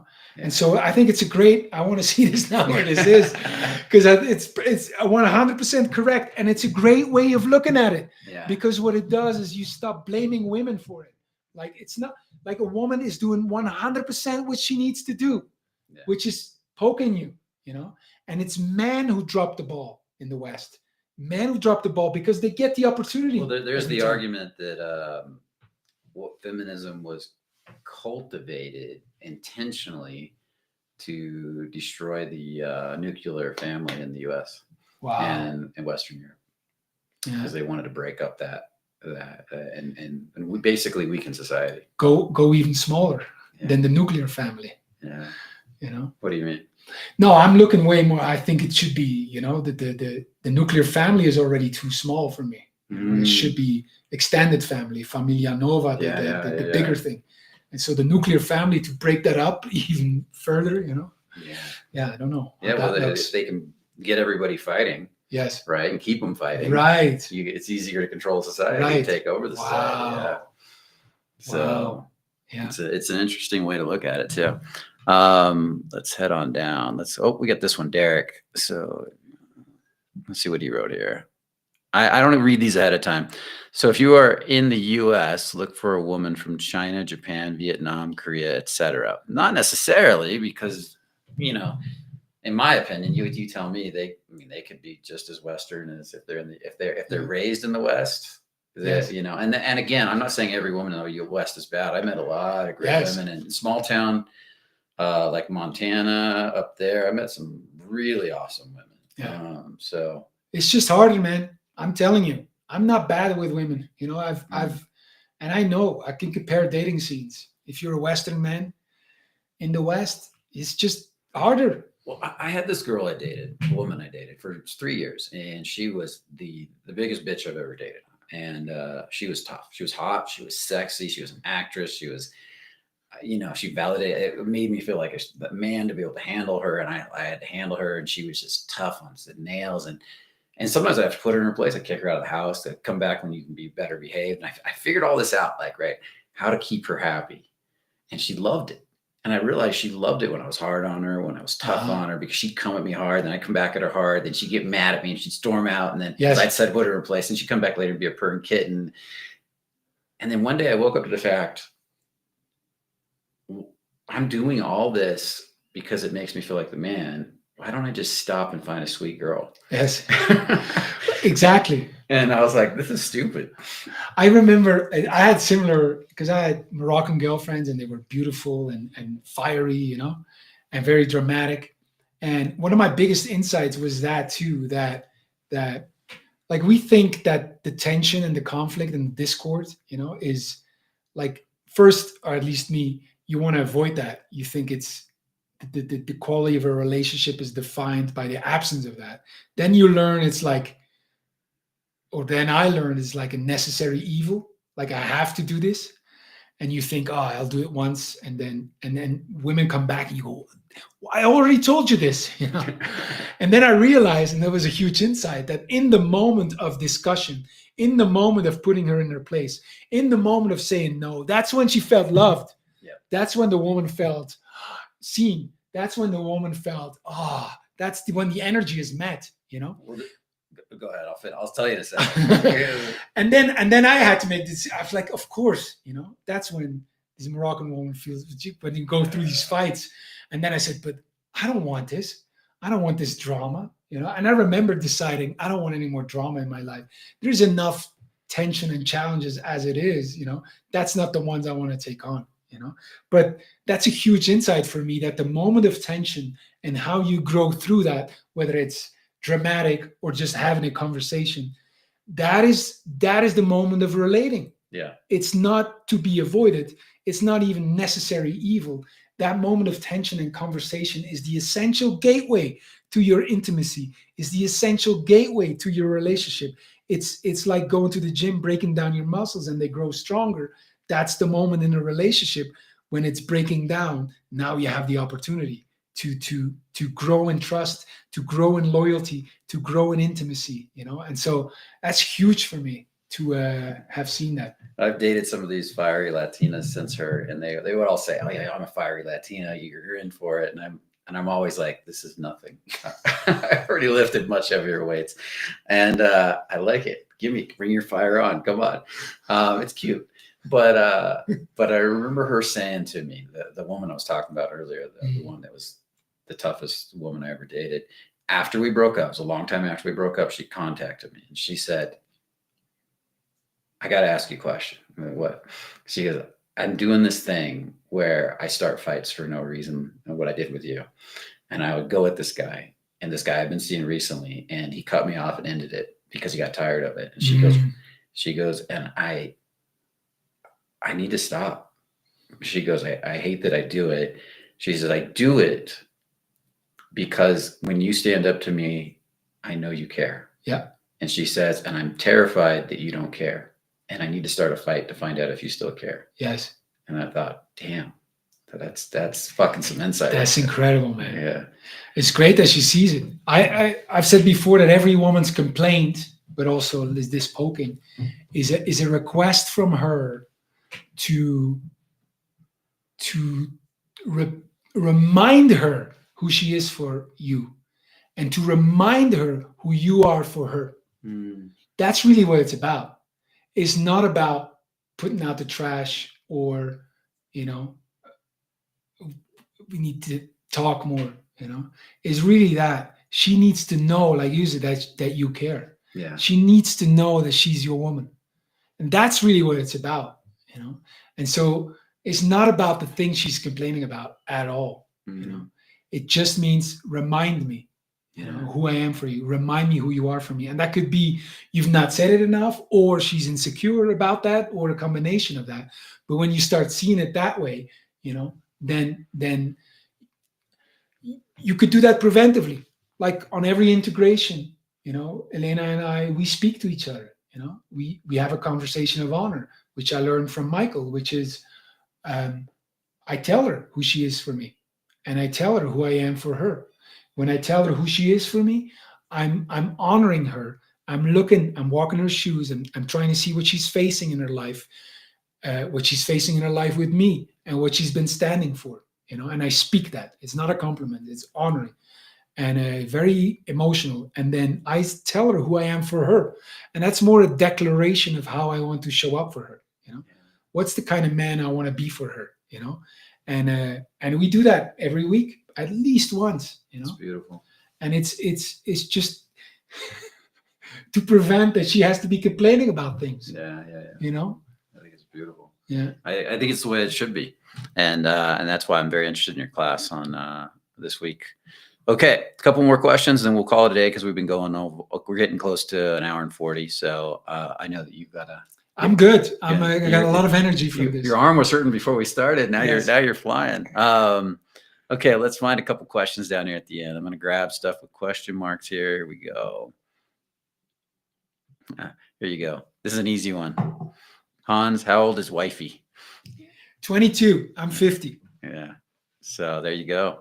The girl I'm dating is 22 also. And I was not looking for a 22-year-old. She showed up and started flirting with me after it just sent me a message on Instagram after I hadn't seen her in forever. But I liked her. So I was like, okay, let's see where this goes. Miguel. Here we go. What's the best way to deal with we kind of just talked about this, continuous rejection from women? And that's a context-related question, I feel like. What do you think? I feel like the context is missing, because continuous rejection, what does that really mean? Our Western brain is tempted to talk about this in like, what are you doing wrong? Or, how do you deal with rejection from women? Get out of the West. It's one way to do it. It's one way to do it. I don't get continuously rejected. It happens, but it's not a continuous thing. I mean, in my mind, continuous is nonstop. I know a lot of men. I know several men in the West that go up to women and get rejected consistently. Mm-hmm. And it is possible to get good with women in the West. Trust me. I worked a lot in the West, and it's possible. It's just more work. Yeah, it's way harder. Yeah. I mean, if you don't get to practice, if you get because in love and relationships, I believe, contrary to many other things, you learn from your successes way more than from your failures, because it could go wrong for many reasons. You could explain in many ways, but once you have a success, your body knows. I remember the first time I was with this woman from Madagascar, and to me, she was just a queen. This was in Brussels. She was so gorgeous, still gorgeous. And I'm yapping away, talking to her. We're drinking rum. And I'm like trying to wheel her. you know. But I'm convinced. I know now. I look back in my body. I'm convinced she's out of my league. This woman is way too beautiful. And I remember walking home with her, still got blah, blah, blah. And we pass a hotel, and she says to me, "You know, we could go in here." And it changed me forever, because I walked home and something settled in my body. And since that day, I'm thinking, if I can have this woman, I can have any woman. Like, you know. And so it's so important to have those successes, that it is so important that you get a lot of practice, because in love and relationship, it's very much like fishing. There's nothing, nothing, nothing, nothing, and then something magical happens. You know, like, you need to go to a pond where it's easier. You know, because you will, when you catch that fish, then your body will go, oh, this is how it feels. Now I know. And so if you're in a pond where you will have to, where there's no fish biting, and then 5 years later, like, why would you do that? Go to a pond where you got more chance, because once you do, the body will go, oh, this is how it is. I have a client, Eddie. He's 5'2", right? He became really good with women. He was bad with women when he came to me. And mainly in the West, he dated a lot of, but he didn't marry a woman from the West. He married a woman from Eastern Europe. But he's also Eastern European by blood. And the interesting thing is when he was first getting good, when he first started to wake up, it was in Romania. Yeah. And then he took it to the U.S. There you go. And I remember I gave him this simple formula. If you think the girl might like you and you're not sure and you're nervous, you don't know what to say because he's going to be a little in his head and he's learning. I said, just do like the if X then Y. And he's like, what's that? And I said, well, just say, if all these people weren't here, I'd be kissing you right now. Or if we were blah, blah, blah, I'd be, and just make up something. Just give it a shot, see what happens. And then just watch her reaction. If she looks at you or smiles or nods or looks at you, kiss her right there, And then he said he's like, the first girl he finally scored with, he was really nervous. He took her in Romania. She was way taller than him because he's 5'2", sitting next to her in some bar in the old town. And he says, if I had some ice cream right now, I'd be licking it off your body. And she looked at him and she goes, and what are we doing here? He was like, I was in complete shock at that response. I did not expect it. He's like, we landed, Zan and I became relatively good with women, with Western women. I was traveling Canada. I was in Brussels. And then we went to Romania in 2008. We could not believe it. Yeah. And it completely changed everything. Like, I always say it, like I spend so much time, energy, money in becoming good with women, like it's nothing. The leverage of all my efforts was nothing compared to the effect of going to Romania, going to Japan, going to Kenya, going to Colombia. Like, it doesn't compare. The first time we went, Zan should tell this story. The first time we went to Romania, we were sitting in the old town and just looking at the women. They're way hotter than any Western, and the amount of hot women is just insane. 2008, we were also the only foreigners in the old town, and we couldn't believe it. We were just crying, we just thought it was a hidden camera or what, and the gorgeous woman, and then we'd start talking to them, and they're just open. Yeah. We remember the first week we had these two sisters. They're still friends of us, and they were just open. Gorgeous. She was a policewoman and the other one was a nurse. They had some of the hottest cops. Oh my God. You walk just the cops. You walk by, you're like, what? Colombia too, by the way. Yeah. Colombia. Just look at the cops. Look at the cops in the West. Look at the cops in Romania. It's just, what pond are you fishing in? Yeah. They invited us. We went over. I still remember this. They made dinner for us. We ate all their food. Turned out they had received the food from the parents from the countryside. That was their food for a week or something. We ate the whole thing.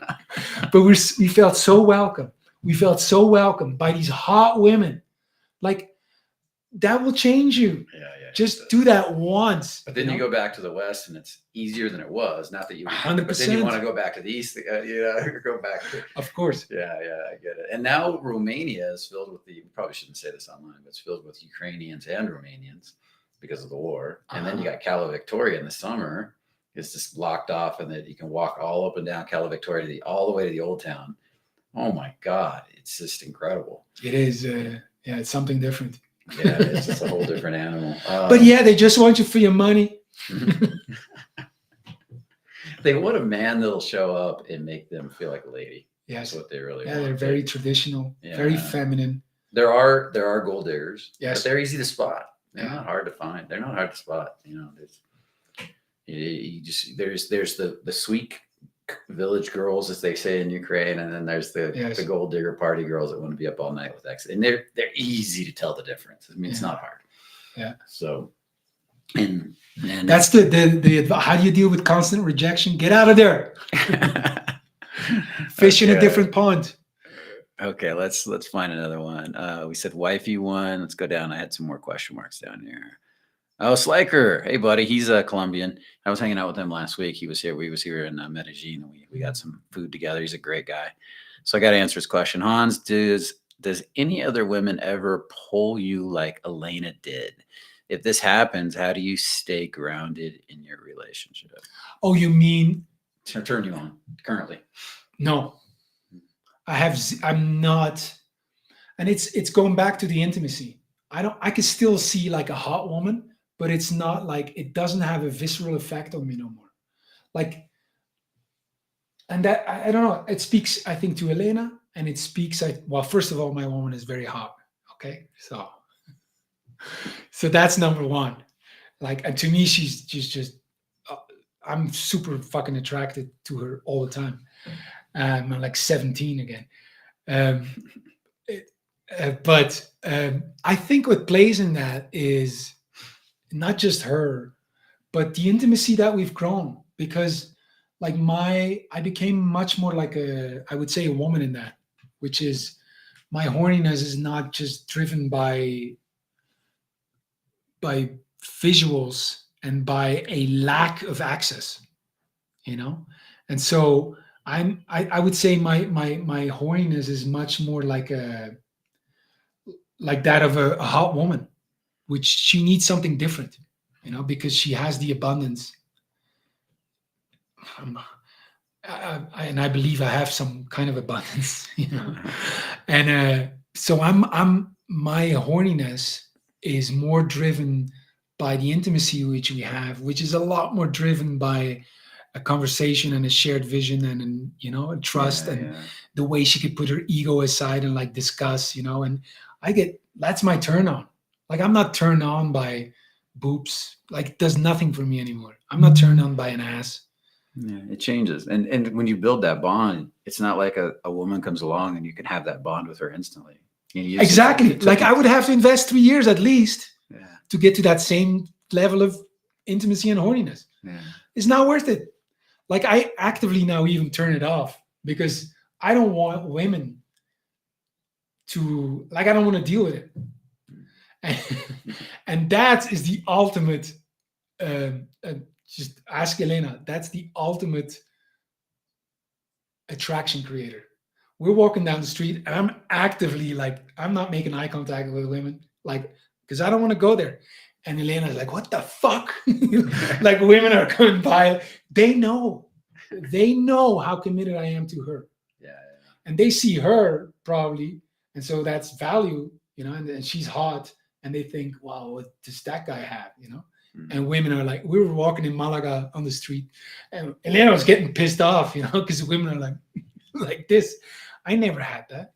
Mm-hmm. And it's not because it's because I'm so committed to her, because I'm actively not going there. And women can sense that's only possible if you have a certain level of abundance and commitment, It's crazy. It's the ultimate hack.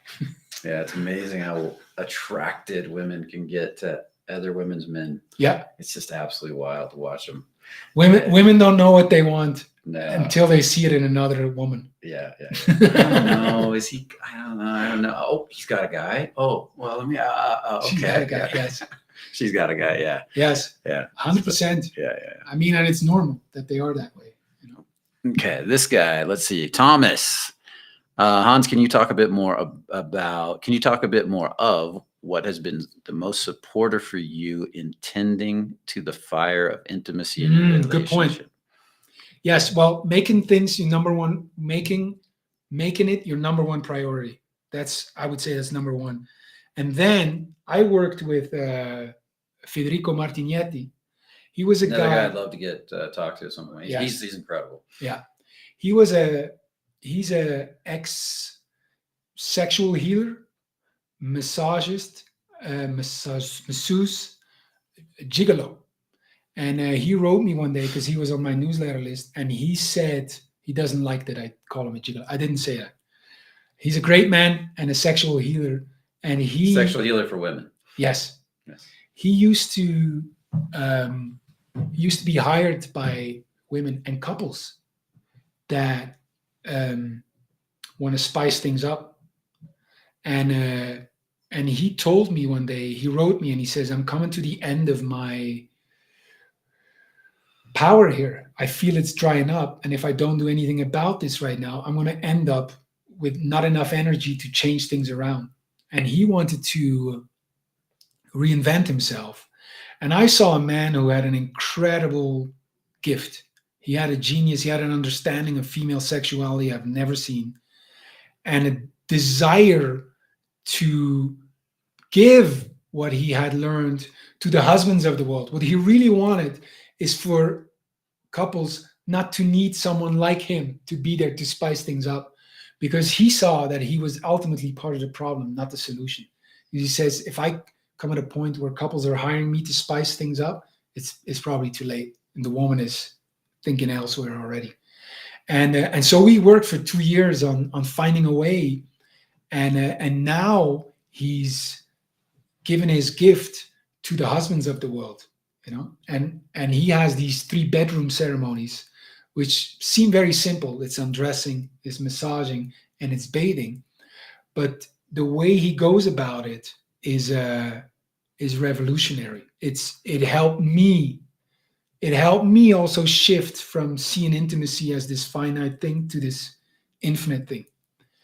And so there's principles to what he sees, which is paying attention and gratitude, but they're very practical things also, tools that you can use to make sure you tend to the fire, and you pay attention, and you see this intimacy expand.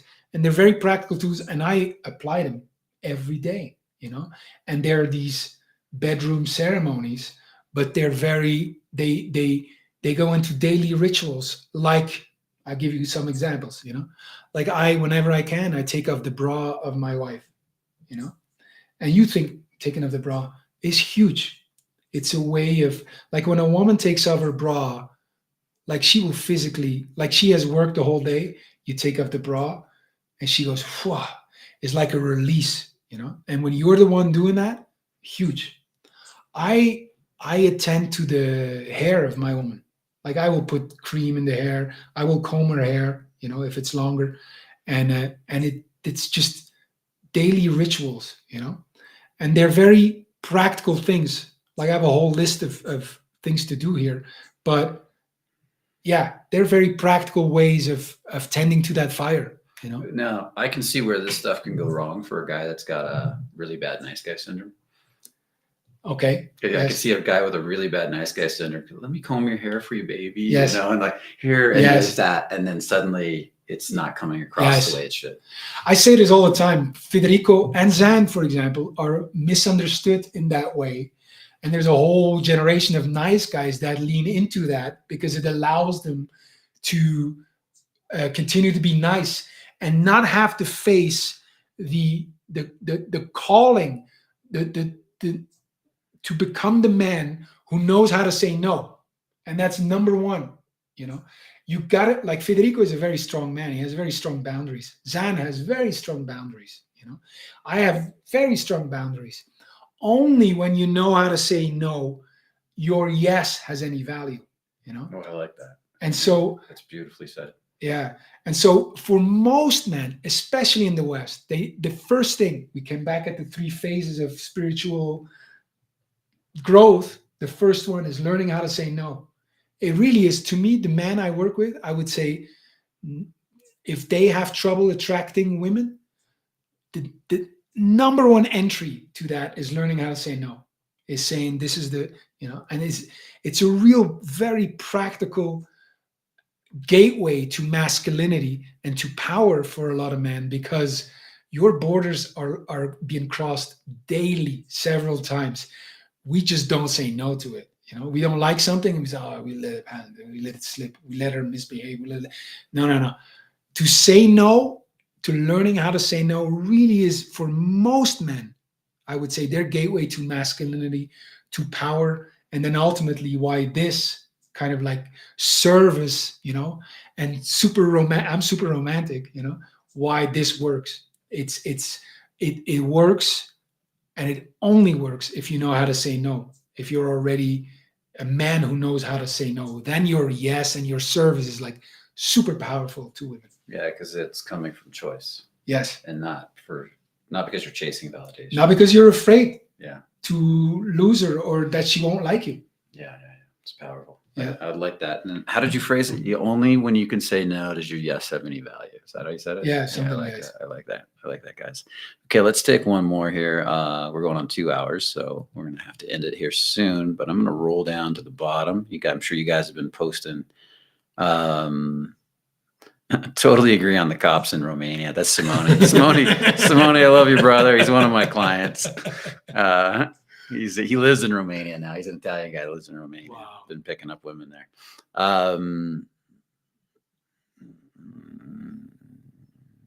Please take a read on all my comments.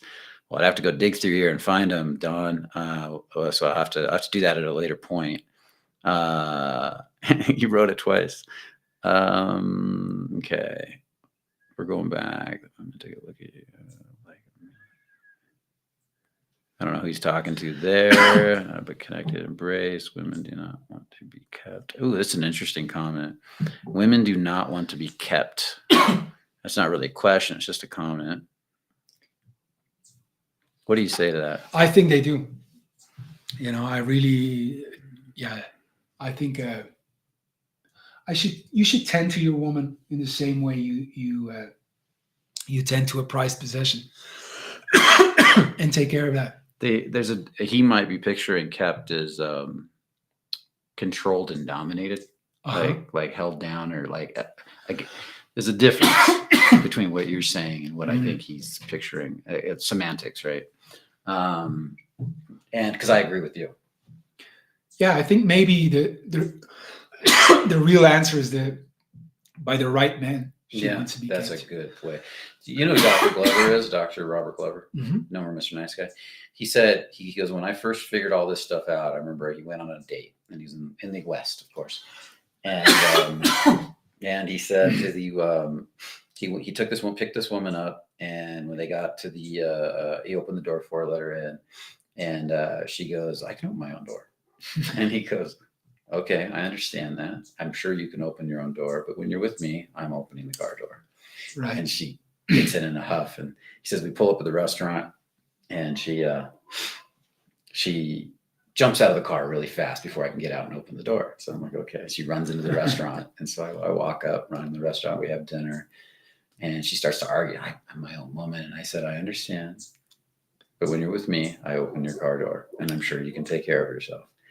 And then he says, that's all I said. So when we walked outside, she ran out the door ahead of me to try to get to the car, and I locked it. Beep, like this, and you could hear the beep. She looked at me, and she glared at me, and he goes, and so I walked over there.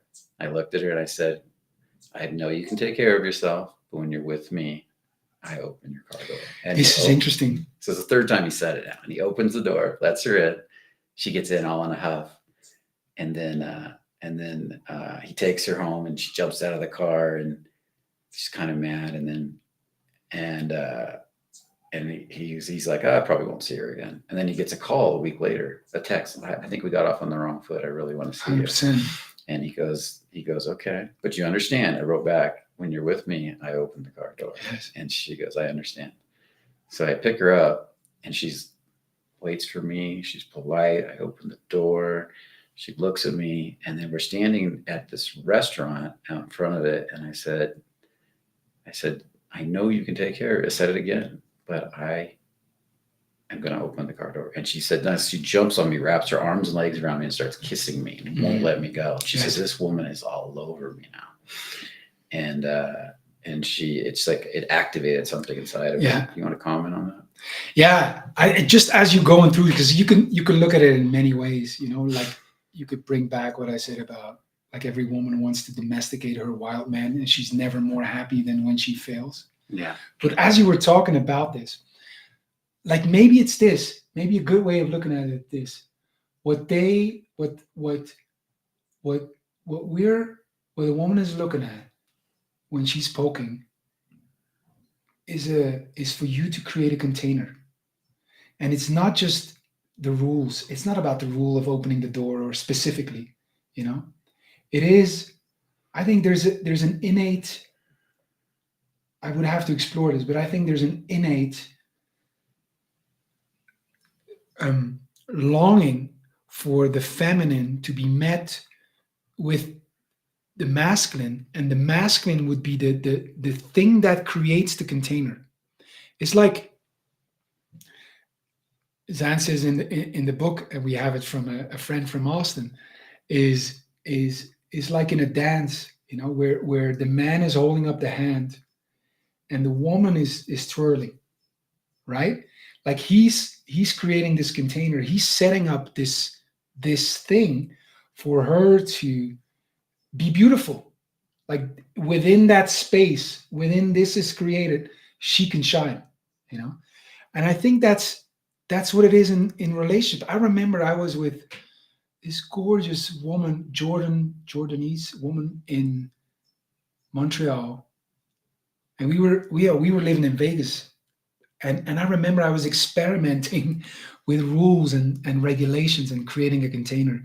And I remember it was a girls' night out. She was going out with 9 the other girls, and I said to her, and it's just experimenting. I said, Shireen is her name. I said, at 11 o'clock, no matter what you're doing, you call me, you tell me where you are, no matter what you're doing. And it's not because I wanted to be controlling. I just was experimenting with setting boundaries and rules. And she said, literally a few days later, when you said that I had to call you at 11, I felt so loved, and it doesn't matter what the rule is. Like it's the right man. Like every woman, I've said this before, every woman, her deepest desire is to find the man she can trust enough to surrender to. Yes. To find a man she could trust enough to surrender to. Now, the trusting enough depends on her own insecurities, depends on the guy, like what's that moment. But it's deeply ingrained. She wants to be kept in that way, Yes. She wants to find a man she could trust enough to surrender to. There's nothing more arousing alive for Elena than to be able to say in that moment with her whole heart, yes, take my hand, toma mi mano. That's the moment that she goes, I've invited her to dance, and she says, yes, I know this guy can dance. I trust that he can dance. I'm going with him, That's the whole thing. That's the dance. That's in that moment, we're like man and she's woman. Like, it's not like domineering, she's kept. It's like, that's what we do. Like the man shows up to dance, invites her to dance. He's the one going over, invites her to dance. She's saying yes or no. And when she dances, she's the one shining. It's not the guy, but he's creating that container, he's the leader of that dance. And yeah. So it's not the rules, but every woman wants to be kept in that way. Every woman wants to, be invited by that guy. That's an interesting statement, because is the keeping of this woman, that word kept, coming from a selfish place, what I want, or a place of what she wants, or is it coming from a place of what the moment wants, and what's best for both of you and the growth? Yeah, great. I've seen I always say 3 phases of seducers too, and the first one is, and we have different questions in every phase.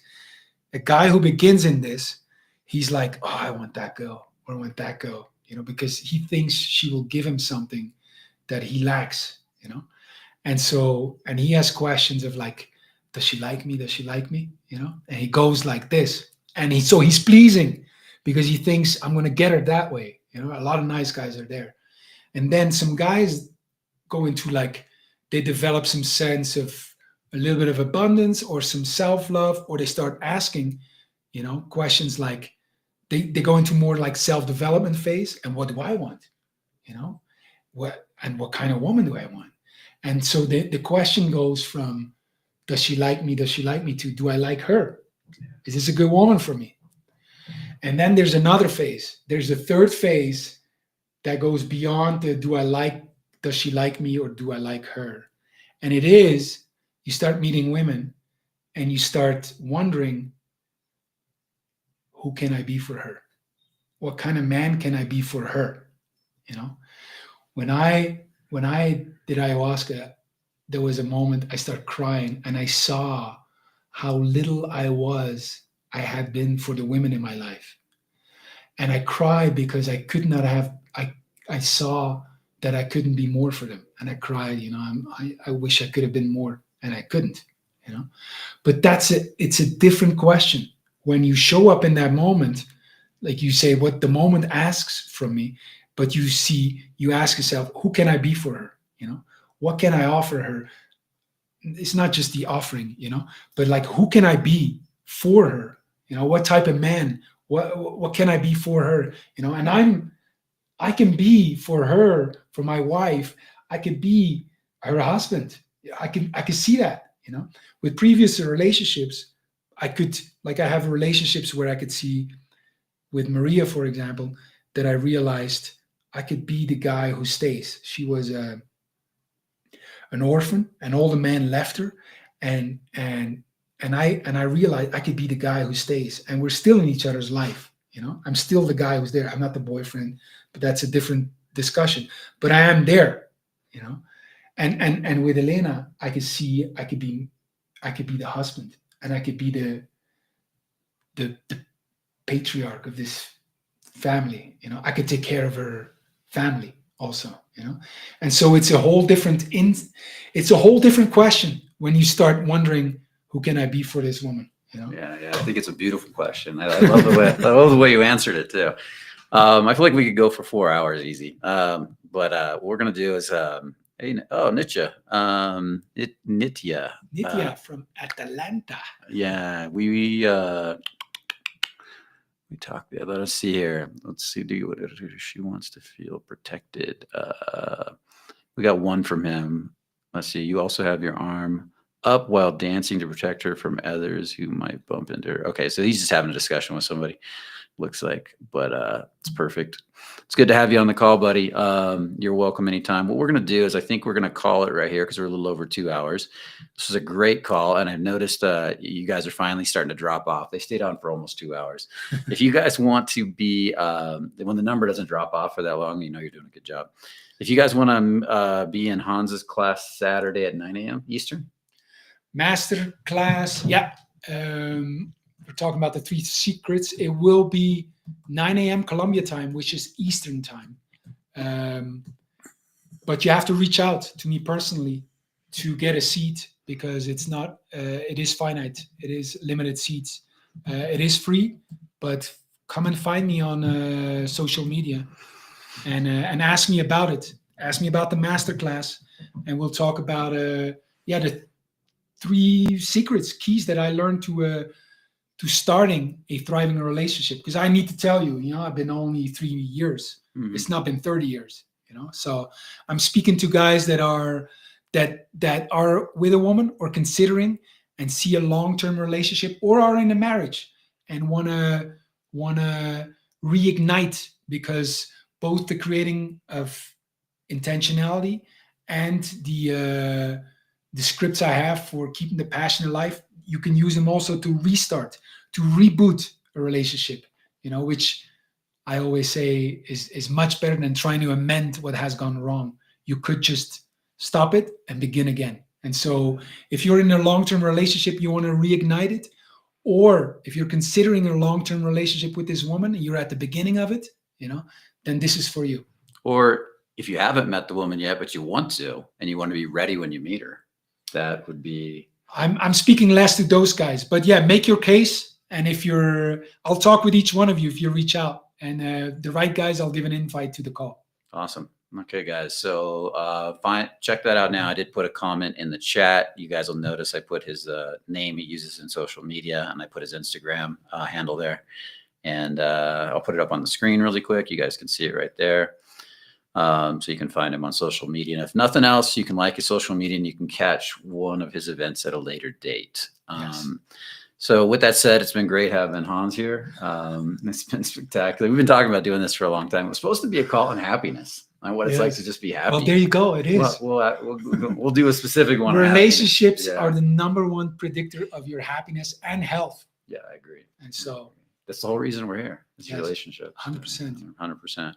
100%. Guys, so we'll do this again. I'll have Hans back in the future. A lot of people loved every part of this. I love that. Loved every part of this live. Thank you. Thank you much to both of you. That's awesome. Pleasure. Thank you, by the way, for inviting me. Coming up here, all the way up the mountain. Oh, I had to get my passwords back too. I left all my crypto wallets and passwords here, and I probably shouldn't say that online. But too late now. Anyways, guys, have a beautiful night. Remember, definitely put a comment if you're watching this in replay. Definitely put a comment in the YouTube video too. That really helps the algorithm, blows everything up. Definitely hit a like if you haven't subscribed. Definitely subscribe to the video. Love you all, and we'll see you in the next video. Remember, only the courageous really live. Take care. Have a beautiful day. Thank you.